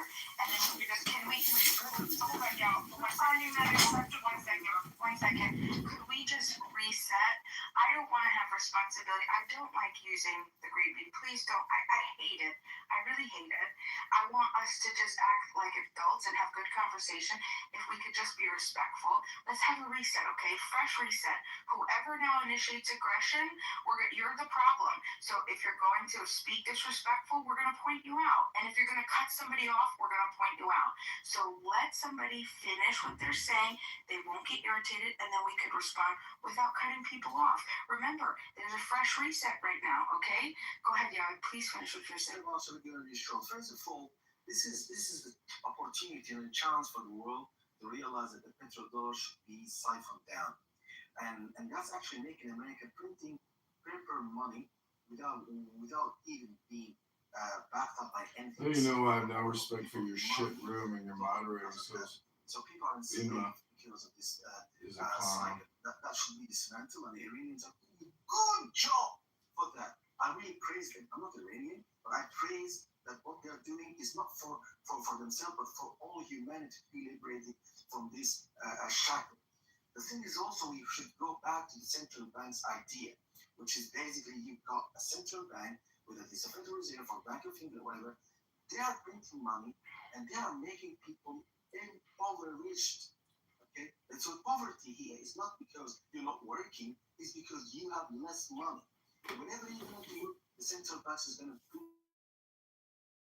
of money and put inflation, control the inflation. What we have to do, free the people from the central banks, let the people control their wealth, they control the money, and there will be no poverty either. That's the only thing. And there will be no even wars. I'm telling you, there will be no war. Because all the war is because of that. So I'd like to, so that's interesting. Thank you. I'd like to talk about that. Can we really, anybody that's listening to this that has a good idea, that can maybe give us an idea, let's entertain this as a concept, as a possibility. If the petrodollar was to be null and void, if the USD, the US dollar,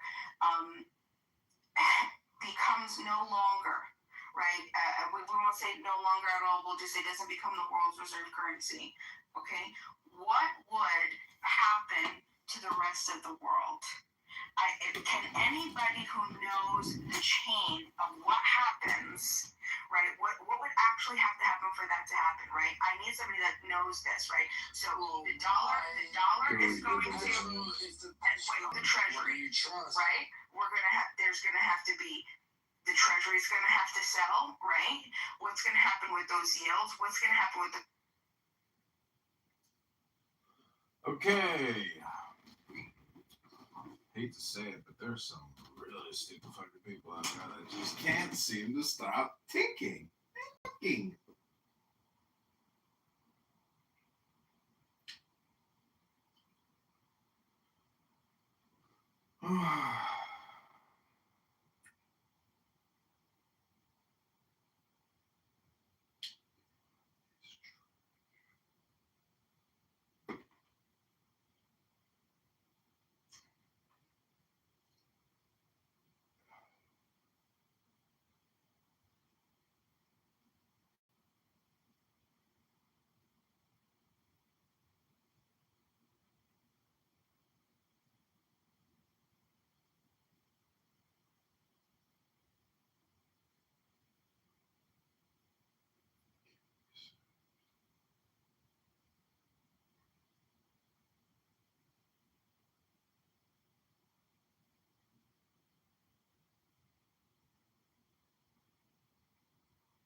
They will never understand Islam until they are forced into it.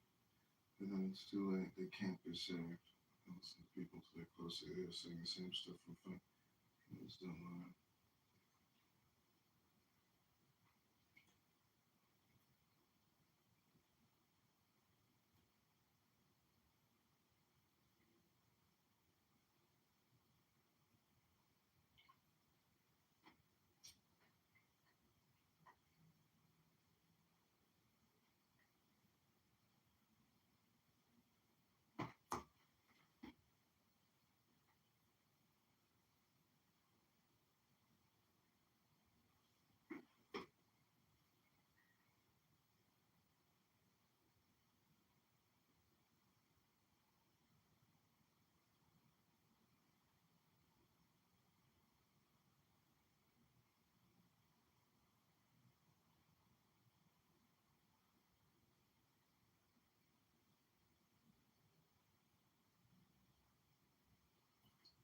Here, the Medina Charter fully explains Muhammad law and its application towards Jews and non-believers.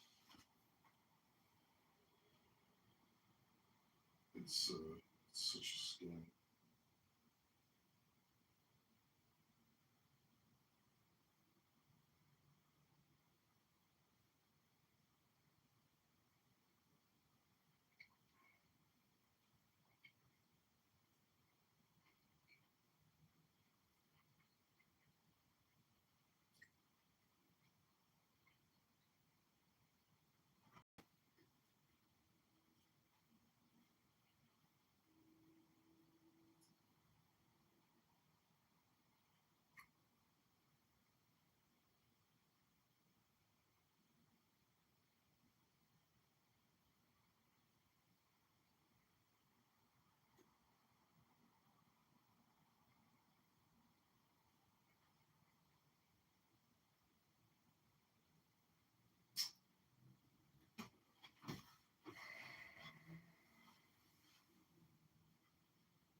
This is your moment to grab a free. Yeah, I need a new one that doesn't know who you are, cause this one's broken too all because of what you did to me. Yeah, Excuse me, do you play guitar? Yeah. Are you an artist? I am. What's your artist name? Usually. Can you solo? The last person to freestyle on one of our songs got 30 million views. You think you can beat it? Oh, you want me to do it right now? Right now. you keep me coming from the very first night. Feels like a storm coming out first kid.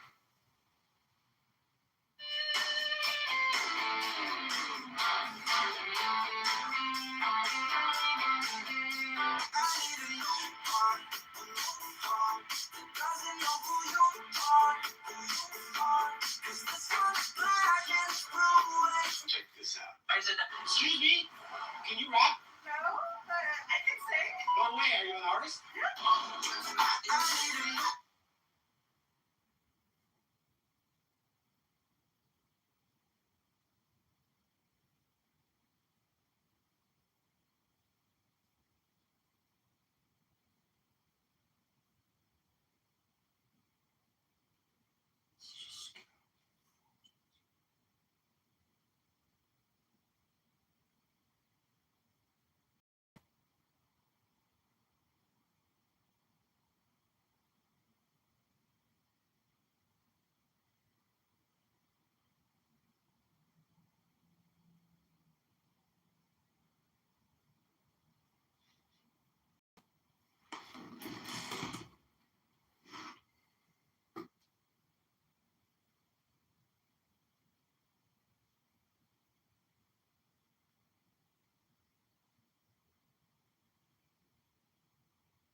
Casualties and those who are trying to precision. Man, I'll tell you something. Most of the infrastructure inside of Iran, it belongs to the Arab. They didn't put the brick on top of the brick during the past 47 years. Yeah. Can you believe that they sunk the whole black hole? How you can sunk the whole black hole? They can't believe it. From the people, they kept it for themselves. They gave it to Of course. They spend it on terror. They're playing with their violent toys, killing the Yemenis, killing the Syrians. Look what they did in Syria. That's one of the greatest war crimes in history. What did they kill? 150,000 Sunni Arabs and Christians for what? They put that monster in power, Assad. And then look what they're doing with Hezbollah in Lebanon, killing all the Lebanese people. How dare they? And they're not giving up. No, they're going to give up soon. You know what happens next?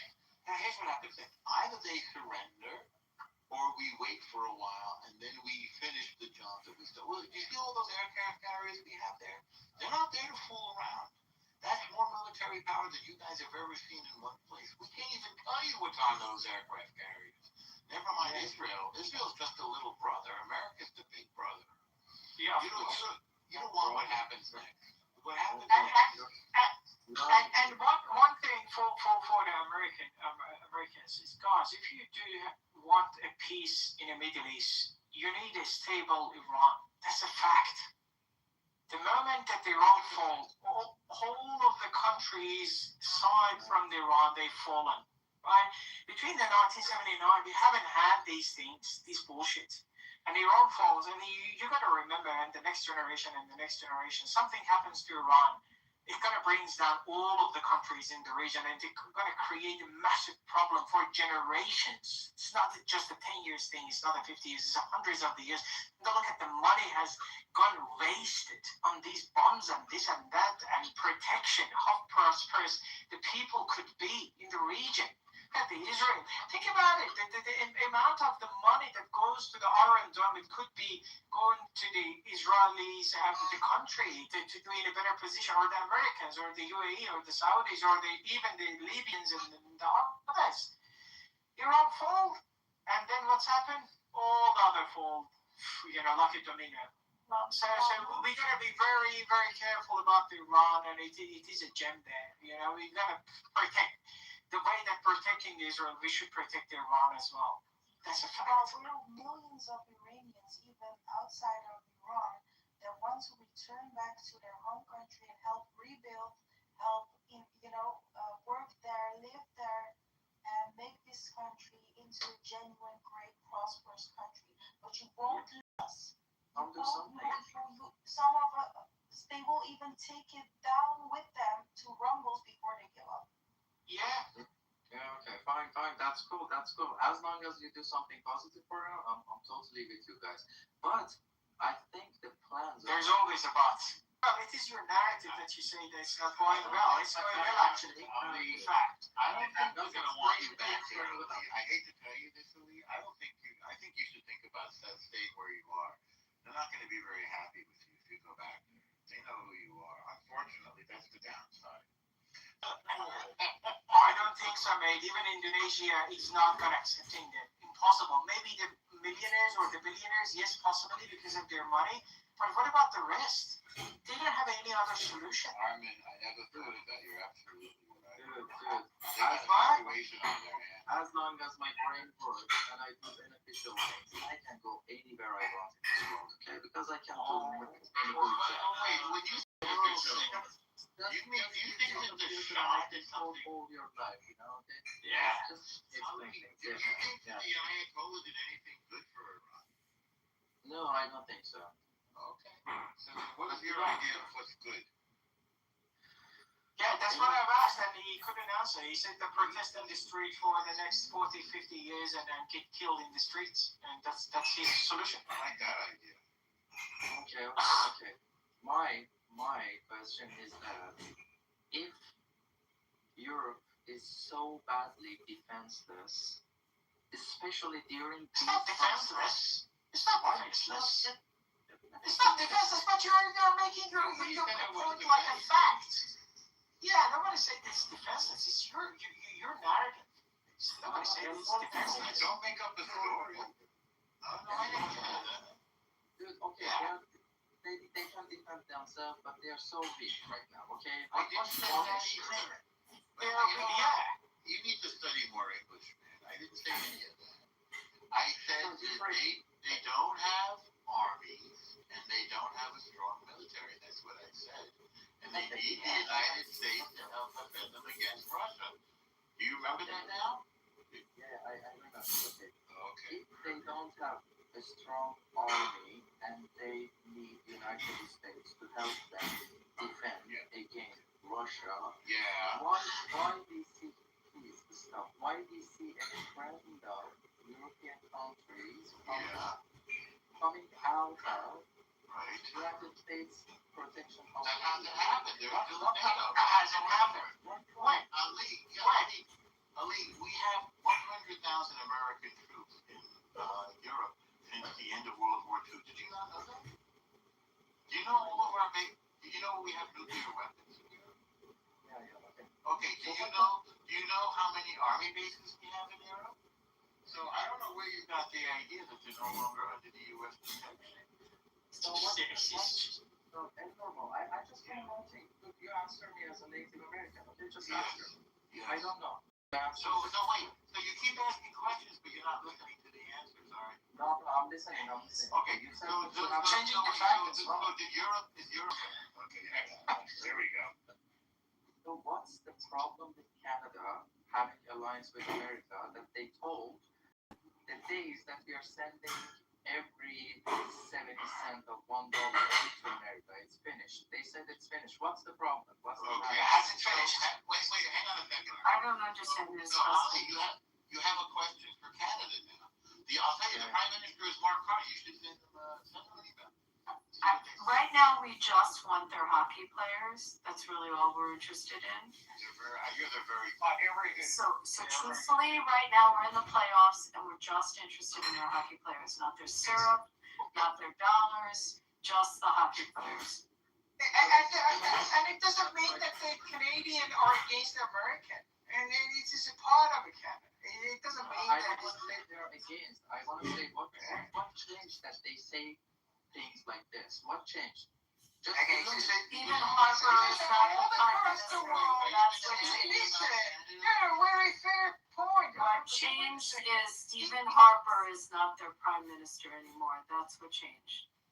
And it doesn't mean necessarily they should say yes to they should say yes to everything United States says, and the United States should not say yes to everything else. For example, United Kingdom or Australia says.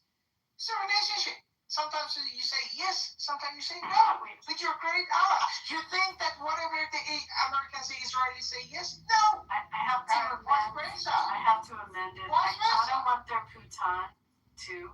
The hockey players and the Putin. Yeah, that seems more. I'm not a big fan of the Putin. Are you a fan of the Putin too? Yeah. Yes. I like the Putin with everything on it. Everything on the Putin? Yeah, just load it up. Why not? What? He's out. Yeah, so Ali, yeah. I'm a kitchen kind of guy. Yeah, as to say, it doesn't mean that they say, and it doesn't mean that they're against each other. It doesn't mean that. Sometimes they say yes, sometimes they say no. It depends on the country's situation and the circumstances. Armin, but we did kick their ass in the, we did win the gold medal from them. I mean, we have to acknowledge that. And they haven't won a Stanley Cup in how long, Canada? Sorry, Rafi. But you know what? It's the way it's. And apparently they cheated curling, which is very difficult. They do cheat at curling, right? Yeah, I think they play against themselves. It's fine. Yeah, so now it is Alnoma, it is your time for your question. And they booed the Star Spangled Banner, which is a whole issue for Americans. That was not nice. That was really horrible. So what do you think the United States should be doing with regard to your beautiful country that wants to be free from the Islamic jihadist revolutionary genocide corps? You agree that the IRGC is genocidal, don't you? Yeah, okay. Is that a yes? You do agree?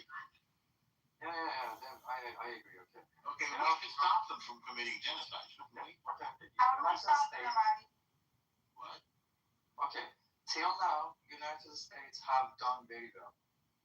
But we don't. A little bit of background about this question, okay? I have another one for you. I understand you have flying carpets over there. Can you get me one of those? Okay, maybe that would help. I'm just thinking, the funny part is I'm literally sitting here thinking, are they a little gas propeller? They're like 26 with this shit.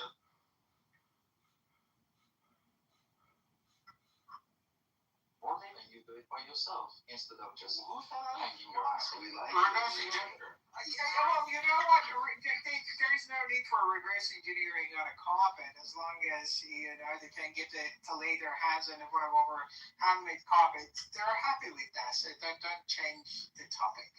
There's no need for this. Change the topic. It's no problem. Yeah. I enjoy the conversation because we really enjoy. What else do they make there? What else other than carpets do they make there? Saffron. They have really good saffron. Does that come from there? Yeah. Well, there is an answer to that. We can make many things if we are allowed to. I don't know. What's stopping you from looming carpets? Because this fucking RGC, this jihadism, this Muslim and this radical Islam is limiting the potential of the people. Of the carpets? Really? Is that why they're not making carpets? Well, it's not about the carpets. It's not about the carpets. It's about the whole range of the other things that the Iranian people have a potential. But what else do they make in Iran other than carpets? At the moment, what do they know how to make? What do they know how to make? Zero. Oh, is the caviar decent there, Sam? Would you prefer? Would you prefer? Sam, what else? What other resources, Sam? Okay. I'm gonna say. Would you prefer to give you Iranian carpet or saffron, or teach you Iranian mathematics? Which one do you like best? We want all three. We're Americans. Give it all. We hate everything. Why not? No, I never was a big mathematics person, so it's not appealing to me, truthfully. Okay, I'm gonna give you carpet. I'd rather the carpet than having to figure out algebra. Wait, let me start with basic math. How much is one? I mean, it's fine. It's more fun. Okay, it's good. It's good when the country's decapitated. That's a good thing. Yeah, well, it's not sorry, not the country. There is a regime. This regime is directed to. I'm sorry. The regime. Mathematical formula. What about spending American taxpayers' money, $1 billion per day? Okay. Well, at $20 million per. I want to ask you a question. First of all, we don't know how. First of all, we don't know how much we've spent. That's number one. And neither do you. Secondly, that money was allocated years and years and years ago, and we've already submitted a new budget to Congress for our military. So hang on. So what happens is, when we hang on a second, Ali. So when we finish using the old stuff, which is still like 1,000 times better than anything that this IRGC has, the new money, the $1.7 trillion that we just decided to spend on our military, will create new stuff that's even better. We really like those B-2 stealth bombers and the F-35s, by the way. But Israel just wrote some new software that's going to make them even better.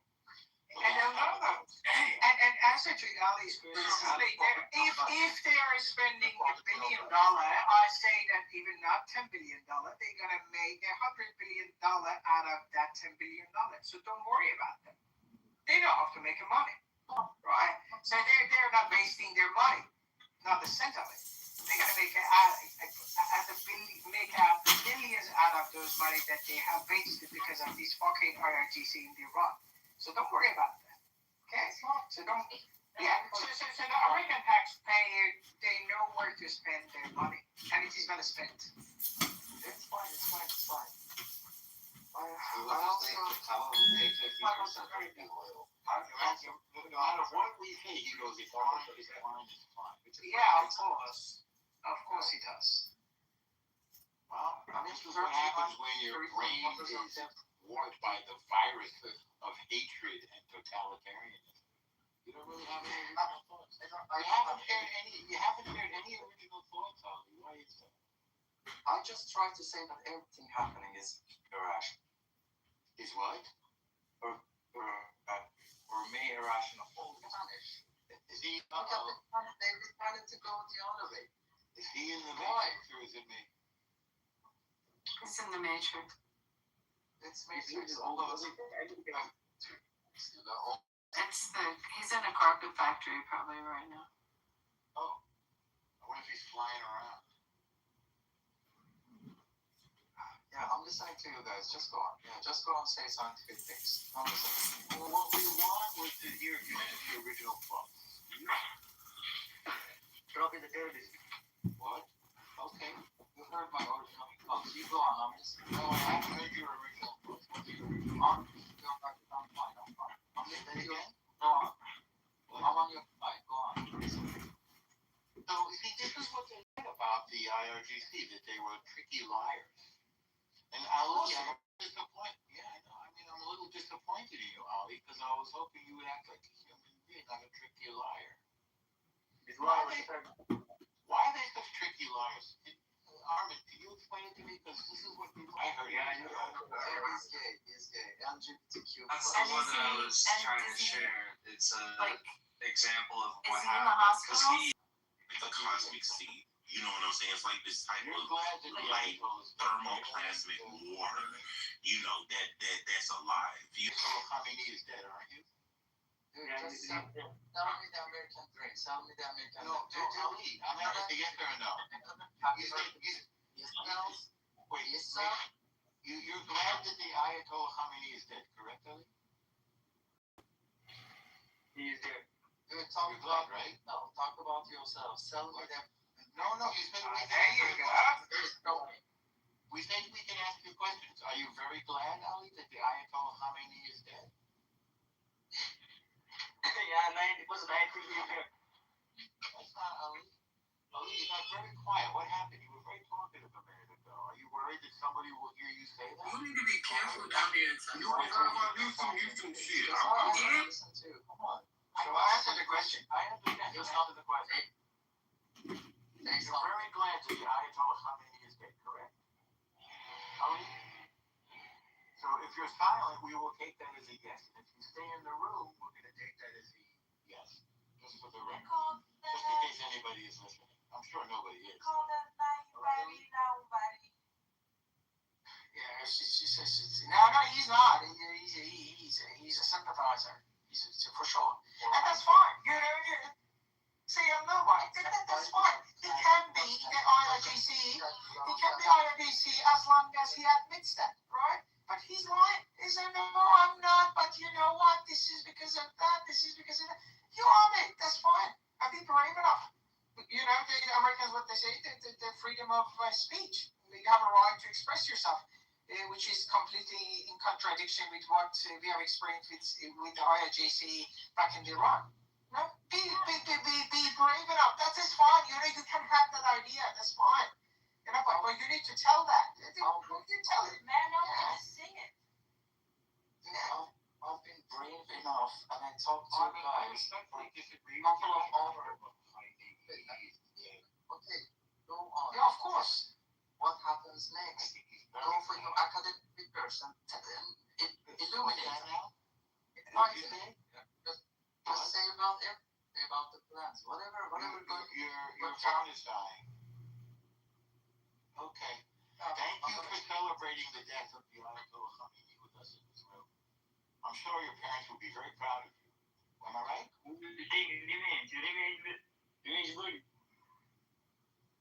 think you guys ran him away. Yeah.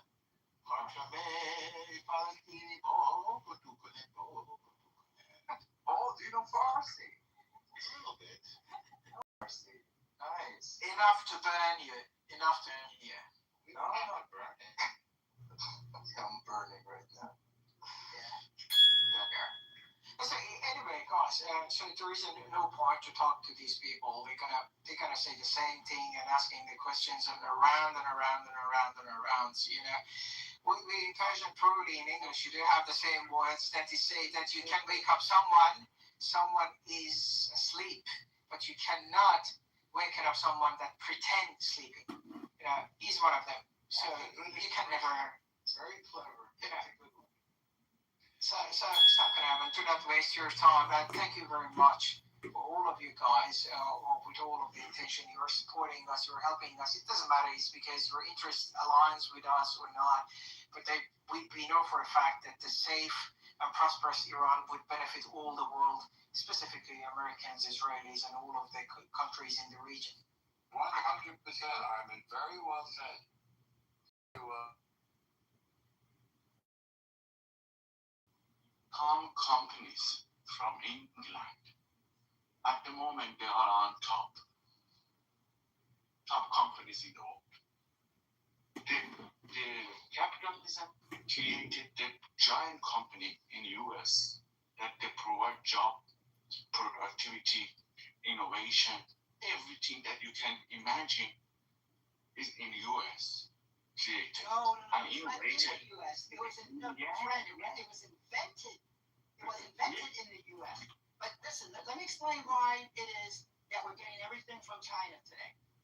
Okay, why we're getting everything at our TVs, our everything. Good example. Because America, Nike shoes, Nike, everything. But dude, it was invented in America. It's not being produced in America.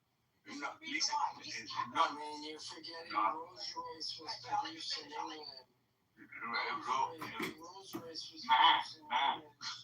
Consider that how much. What is the turnover of the money of this company? Like one of the biggest turnover of what are the turnover of their money? Are they as big as Apple? Are they as big as Tesla? Are they big as Apple? What do you mean? No. No, beautiful. You can name it Rolex, for example. It's beautiful. Yeah, Rolex is beautiful, but you cannot compare the turnover of them with the Apple. You cannot. Man. The thing is that when you access to the market. Apple phone made. No, stop. Let me get it. No. Where is the Apple phone made? It doesn't matter where it is made. Where it is made. It does matter. Where is it doesn't matter. Phone made. Americans are not it doesn't matter. It's American company. Yes, it is. No, it is American company. Americans are not getting the job. No, the thing is that probably you are not looking for the job, man. No, yeah. This is capitalism. Let me explain capitalism real quick, okay? Here's what it is. The people said, look, we can't, in America they have unions. We can't keep fighting the unions, and everybody wants a good pay. We can't make money. Okay, so what we'll do is we'll go to China and we'll teach the Chinese how to make these phones. Okay, they'll put Americans. All they want is money. So what they did was they take the Apple phone and they taught everybody and they give all the technology to China and they showed them how to do it. And then China just basically took the phones to us and then they sell it to us at $900. Okay, I explained to you. In England, I don't understand how that's a problem, though. No, Bimo. The thing is that in England, zero. Give me a minute, okay? Bimo. The problem is that in England, even they don't create such a thing. They don't have Apple. There is zero innovation. Zero innovation. Most of the companies in the United Kingdom are the so-called small to medium companies. These small to medium corporations are suffering. What do you mean? You guys guys have beautiful headquarters. So we go to the UK. In the UK, I say you got capitalism. Beautiful. Capitalism. Beautiful. Yeah, just like the Nubian ladies, and just like the Israeli ladies. We're not talking about beauties here. Okay? A lot of people, I know you want to smoke. I know you're a kike, wants me not to speak. Okay, stop this guy. Excuse me, kike. Excuse me, kike. So basically, I want him to stop. Whatever I have in the mind, this guy is stopping me from talking. I don't think so. Anyway, the things about capitalism, I'm going to call Islam it is a scam incompatible with a world that separates church and state. Muhammad was a scam artist for the mafia world. Corporation hands to take the market and destroying Blood money. medium companies. This is going to take over. That's how capitalism works. That is what we're seeing right now. We're seeing right now. Yeah, that's why the economies of countries. I'm confused. Let's stay confused, but let me finish.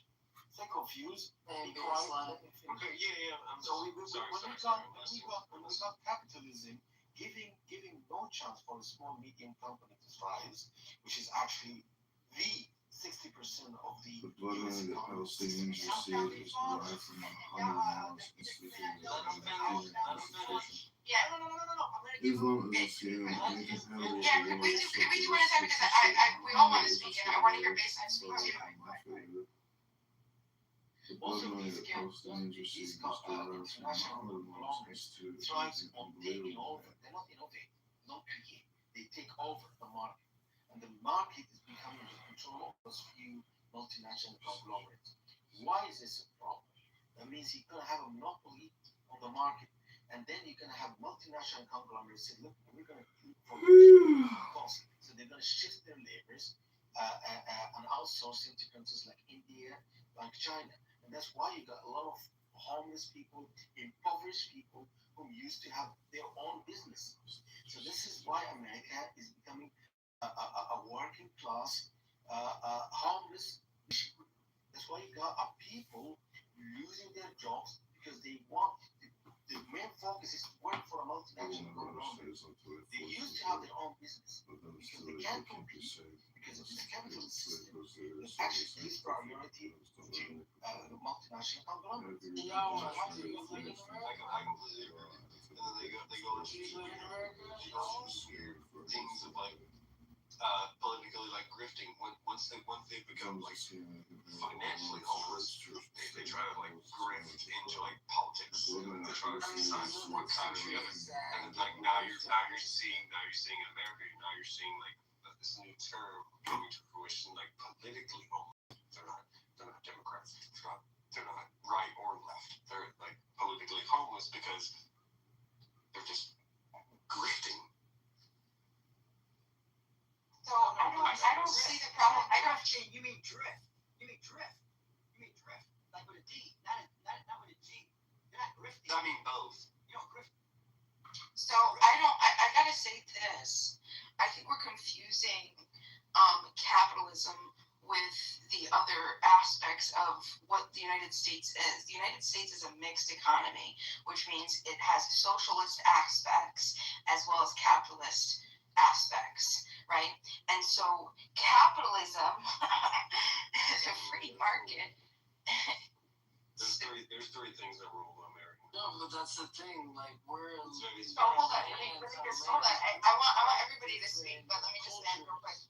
You feel me? Like you come here from Cuba, and it's like it's not capitalism, but it's like, damn, we're trying to escape communism. And like Cubans are the biggest in Florida. Not trying to take the stage, but I'm like, when you say that, I'm like, that's what America is. Like, that's the beauty of it. Come here, escape, create. I don't see much beauty. So I see beauty in the so fact as I was saying, all from Europe. So the Latin America, fucking Southeast Asia. Come on, bro. Alright, dale. No mame, way. Alright, paisan.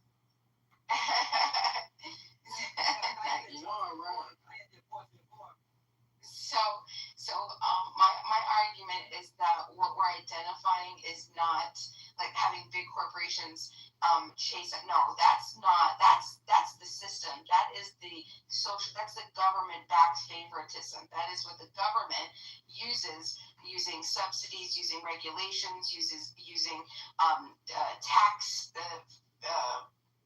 favors, bailouts, political lobbying. You have the licensing barriers, and most importantly, which I'm very outspoken about this, is the patent system, right? You have a patent system, which literally the entire intent of the patent system is to stop competition. It's to. Oh my God! I'm so glad you brought that up.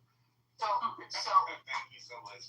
Yeah, but so my point is that, and I'll end here. You know, I'm sorry, I know I'm long-winded, but the point is that no, I disagree. I think that capitalism is what we need. I think when we see, because under capitalism, you're not forced to buy a product, you're not forced to work for it or sell to it or to obey it. That's my opinion. I'm talking like explicit coercion, right? Under capitalism. This is the problem with Americans. You're not understanding what it is. And also, you mentioned bailout. So then let's define that. Then let's get clear. Let's be linguistically decisive and define socialism and capitalism. Okay. Let me just address one thing. The subsidies, the regulations, the bailouts, all of that is the socialist aspect, not capitalism. So when I was specifically talking about competitions. I mean this in the nicest way, but you have it flipped. Okay, that's not socialistic. Okay, that's capitalistic. Okay, flipped. All right, we're gonna have to define that. Then before we go forward, let's define explicitly both socialism and capitalism. Who would like to give us their definition of socialism? Yeah, sure. When I'm given time, I would love to do that. Okay, I would love baseline. It is all you, but also you have to manage it. Okay, go. Can you hear me? Yeah. Did you hear me? Burger, I can hear you. So, like, the definition of socialism, it's an economic and political system based on public and collective ownership of the means of production, and I can see that being triggered of like the bourgeoisie, like we must seize the means of production. I get that, I understand that, but it's the distribution of goods. It advocates for reducing wealth inequality. It's all about reducing inequality through shared control, often being like you have government intervention, whether it be like taxing the rich, things like that, to provide services for healthcare and education. I mean, we look at every other country on the planet Earth. Why are 3/4 of our you work a job, correct? Like, why are 3/4 of our job and our taxes going to the military? Prosecution is not going to get that man today. On like affordable health care, Prosecution, free education, or roads being paved, or affordable like buses bringing your children to school, things like that. The news and the media teaches you that these things are like inachievable, but in reality, like every other fucking country on the planet Earth, that's our future.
fucking rub their dick and flick their fucking cunt to go to a fucking golf course.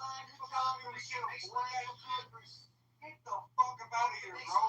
Burn the motherfucker down, bro. Burn the motherfucker down. Someone who won like president at your college. Drive him the fuck out. Burn that, light that motherfucker on fire. Drive him out. Fucking Gaddafi that shit. Shove a fucking screwdriver up his asshole.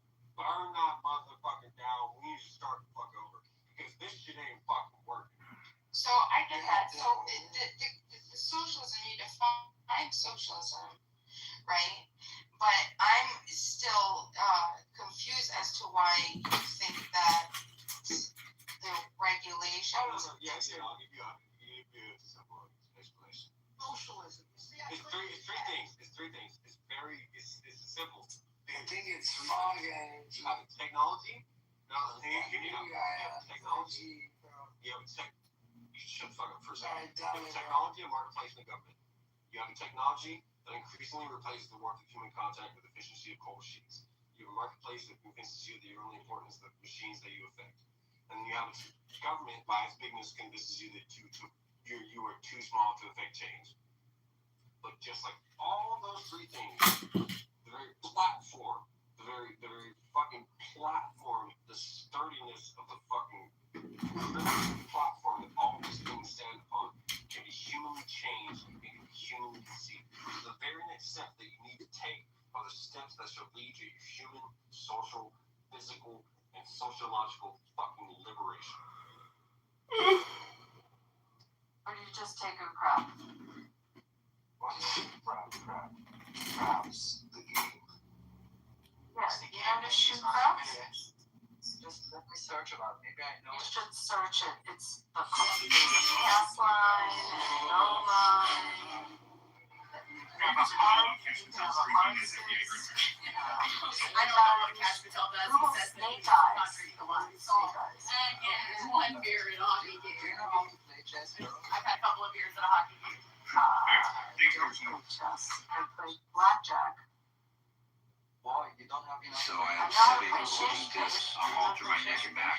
We got to look at my MRI before I had the injections, after the injections, and I no longer had a bulging disc. Within 1 month, I had those symptoms. I had full range of motion back, no nerve pain, so I had sitting bulging disc Do you know all how through my to neck and back. do you know how to pass Boardwalk and Park Place? Do you know how to do that? Do you know the 4 hotels on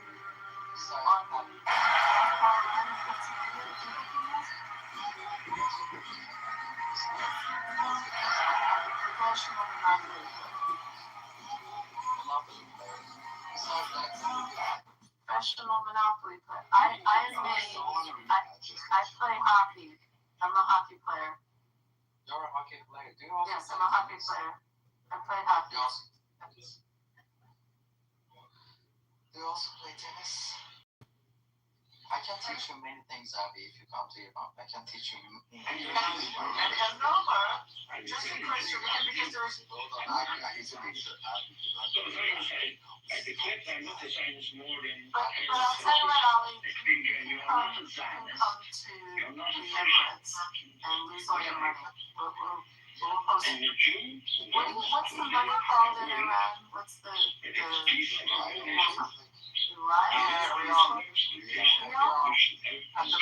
What's that worth to the dollar right now, the real? Worthless. So low, but the oil and benzene is much lower. They have to make a Great, so you can go nowhere with money. Wait, so what's the exchange rate? I don't know what's the exchange rate, but Iran is having a good life. 0 to infinite. The exchange rate. Former assistant lacrosse coach at Hinsdale Central High School is facing several charges, including You called your opponent this fat Jew. So he's not from Israel, but you called a guy in Florida this fat Jew. How is that not anti-Semitic? Well, he's a Jewish supremacist and he puts Israel before America, and I think that, he should be tried for treason. This fat Jew is anti-Semitic. Yes.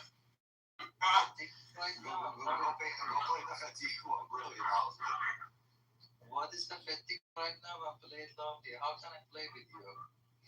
We're playing with you. Ali, how do you think the team is going to do in the World Cup, the Iranian team? Should we bet on it? Dan is a toxic Yeah, baby you should that bet just on shoot his ex account. Yeah, how do you think they're going to do? Toulouse? Yeah, to lose, yeah. Just use it to lose, yeah. Didn't Trump say he wants them to bring in Italy now instead of Iran? Yeah, I hope he does this. Because we are not really interested to come. It's okay, the Italians are probably better looking than You know that if they come to the United States, it's going to be a great consequence for them. We know for a fact what would be the Iranian reaction if they come to the United States. We'll see. Stop your right there.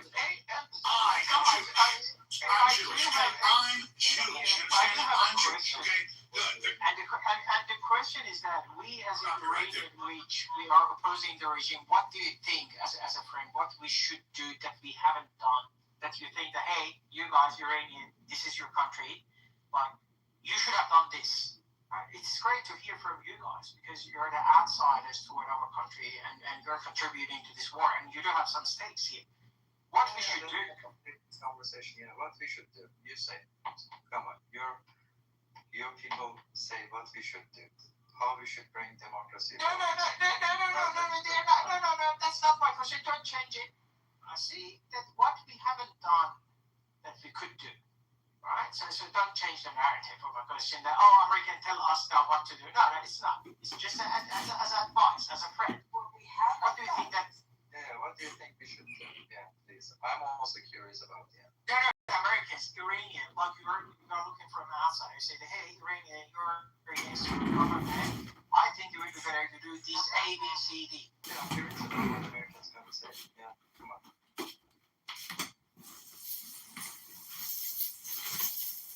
Rama? I'm like multitasking times 12. What's the question? So the question is that because you know that we Iranian, we are opposing the regime, we are against the regime, right? We have done many things that, and you're from the outside perspective, like because you're American, obviously. And what do you think that we can do better? You know, it's always good to talk, yeah, like to help it out, like because you are going to go through a bit of a challenge, and that challenge will be to take your freedom back. And Israel and the United States will help you, but we can't do it for you. And we don't want, and I'm terrified that even one single person over there should die. I don't want it to happen. But this is the time. We've reached this time in human history in which this bizarre alliance between Islam and communism, or whatever it is. And the left, yeah?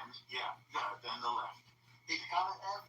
And we have an unusual president, Donald Trump, who, unlike all the previous presidents, he realized that he is the man of destiny who has to bring this regime to an end. And thank God for him. And now you guys are going to be able to do your part. So get enough rest, get enough food, and get yourself organized because it's going to be your turn soon to take the country back. Sure, I agree with you, but let's say you're Iranian, right? What you would do as an Iranian in this situation? Just brainstorming. Well, I don't know anything about what's going on over there, but if you ask yourself that question, you are one of the most brilliant and gifted peoples in human history. And I'm not kidding around about that. I'm completely serious. I know about this. I know about this for years and years. There's some Americans who have studied this, and we know what amazing culture you have, what amazing people, what talent, what art, what cinema. I'm not kidding around. What food. You have this magnificent culture, and now what you have to do is take your freedom. I don't know how you're going to do it because you know your country, you know your law. Better than anyone. Yes. Yeah. All we can do is support you because we're not arrogant like some people. Of course. And we just want to help you. Is in our interest? Yes. As you said before, of course it's in our interest. Because you guys, the IRGC regime was growing close to our enemy, China. And is we're showing our Absolutely. Yeah, we're showing that this is how we roll, baby.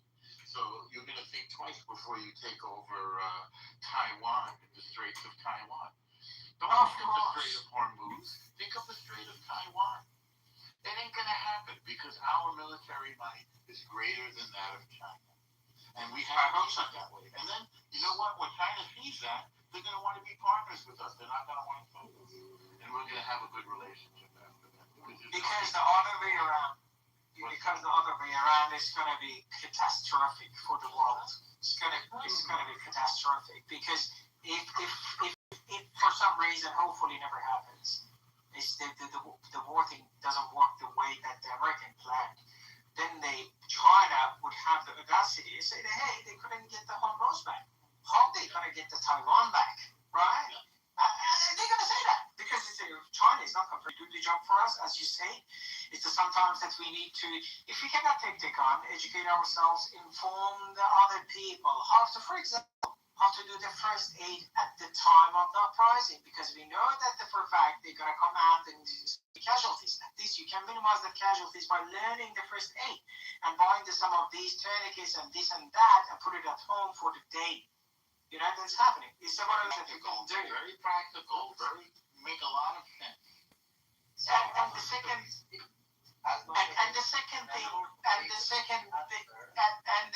thing is that at the time of this situation happens, what should be our reaction? Should we open our doors? Should we disconnect our security cameras in our building? Because our AGC later on going to come down and check all of this security footage. This could be learned and inform the people inside of Iran, because we do have the satellite channels. Still, the people of Iran have access to them. This is the second thing that could be done. And the third thing is we need to have stop. Okay, we got his idea. His idea aligns with my idea. We tell you to speak, you say nothing. And then when somebody else is speaking, you open your mouth. What's the problem? The guy is talking. Just listen. Take out your little stubby pencil and write down what he says. This is important. I don't know your idea. I apologize for the arrogance and rudeness of my guest. It's all right. So we're going used to them. So yeah, these are the things that we cannot just sit down as an Iranian. Yes, I know the summer was. It is not a sprint. It's a marathon. It's not going to be 1 day, 2 days, 2 months. We don't know. Hopefully, it finishes soon. But we need to have a plan for the future, which we have. With the lesson learned, we need to know these things in advance. We need to organize. Yes, we don't have armed groups, unfortunately. Right? But we do have some of the things that we can do, which we haven't done it before, such as the education, such as we do have a lot of the entrepreneurs, the sitting down together, creating an app, and that we can't, if we don't have internet, at least through the network of the Bluetooth, which everybody has a cell phone at the moment in Iran, so they getting connected and stay connected together, right? And create a piece of a technology that we can, taking some SIM cards that works via satellites and during the emergency. So they cannot crack down on the people. These things, in my opinion, I'm not expert matter, just out of the blue comes to my mind. And I think that Iranian people can perform better in these areas. Maybe they are doing, I don't know about it, but just worth mentioning it. You think you have such great ideas, man. I told you, you know what to do. You know better than me. You're much smarter. Thank you very much, Art. Thank you. Elaborate all the details. Then one says his or her idea. You don't talk this much after that. You want to gather the ideas from the group. Look at that. Just let the people talk. The media. Yeah, exactly the same accent, exactly the same English, the word, everything's the same. You're talking 99%. Okay, just let them talk. Come on. And Elnor was for Iran's liberation is exactly my plan. It should be done by the hand of Iranians. Okay, next. No, it's not. Elnor has nothing in common with you, mate. Nothing. Sorry to say that if you listen to the Iranian people should take their freedom back. The way that he's twisting the law. He's twisting your words. Take me out, Ellie. What did I get wrong? Take me out, please. I want to learn from you. No, Norman, you have said all the right things. I agree with you, man. I think that Iranians should do it by themselves. I totally agree with you, man. Honestly. Thank you. So I didn't twist it. I got it right. But maybe in 10 years, he said. Well, I think it's going to be maybe Without it'll be 10 weeks. Maybe it'll be 10 weeks. I don't know. The way that he's interpreting your word is that, hey, leave the Iran alone. We can fix it ourselves. Do not attack us. Do not bomb us. Americans should leave. The way that he's interpreting your word is this way. I know that. To the bone. Yeah, I know. It's not what the Loma believes. No. The Loma believes that the Americans should be there and they should bomb the shit out of you guys and the Iranian people. So create opportunity for the Iranian people to use this opportunity and take the control of their own country. That's very different from your narrative, Ali. Would you keep talking? That's not the same. Yeah, it's not the same. I know you guys better than yourself. It's not going to work. Over the next one. Ali, what is your position? Who is asking? My name is Ariana. Oh, Ariana, thank you for asking my position. Is this who I think it is, Ariana? Yeah, that's my. Oh, Hi again. hello. Hey, what's happening? Yeah, I came in the room. I seen you all, Abby, everyone else listening. I didn't know it was you. It's good to see you. I'm back. I was trying to move to the Middle East. I was trying to move to Dubai, and then everything got bombed. I was planning to move there, so not everything. It's okay again. I've been trying to move there, but anyways, yeah. Well, I'm trying to understand what's going on. Ariana, before stating my own opinion about the issue, I really recommend you to see Tehran, to see Tel Aviv, to see Lebanon. They are really beautiful, rich culture places. To see Istanbul, beautiful places, you know? Enjoy Middle East. Yeah, and my opinion about the liberation of Iranians is that there's just one little problem. Once you visit Tehran, like right now, there's no guarantee that you can visit the other places after that. Yeah. I'm just saying, but it's a great idea. Great fucking idea. No, just make sure you're not in the GC places. Yeah. Just after war, we are Iranian. You know, we are hospitable. It's good that you keep trying to send people to Iran. It's very cute. Yeah, we have saffron with music. We have everything. Enjoy Iran. We have really good food, full of proteins and vitamins. Yeah, if you let them come in. Yeah. Let them come in. I for sure let them come in. I can even send you videos that Americans also come to Iran before this war. But my opinion about Keep them hostage in the prison and ask for money. Yeah. I'm not a bad one.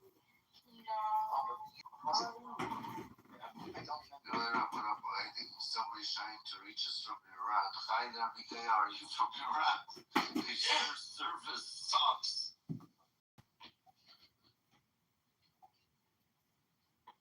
Mikhail, you're with us? You keep on miking. Are you trying to send me more scolds? Okay, I've never wake up. Sorry about that, guys. You stop miking. Continue. Anyway, guys, I appreciate your help and support. I gotta go. It was a great conversation. And God bless Iran and God bless America and American troops. Cheers. Javid Shah. Cheers, guys. Thank you. Cheers. Okay. Hopefully we lost the guy in suit, walking from a very comfortable situation.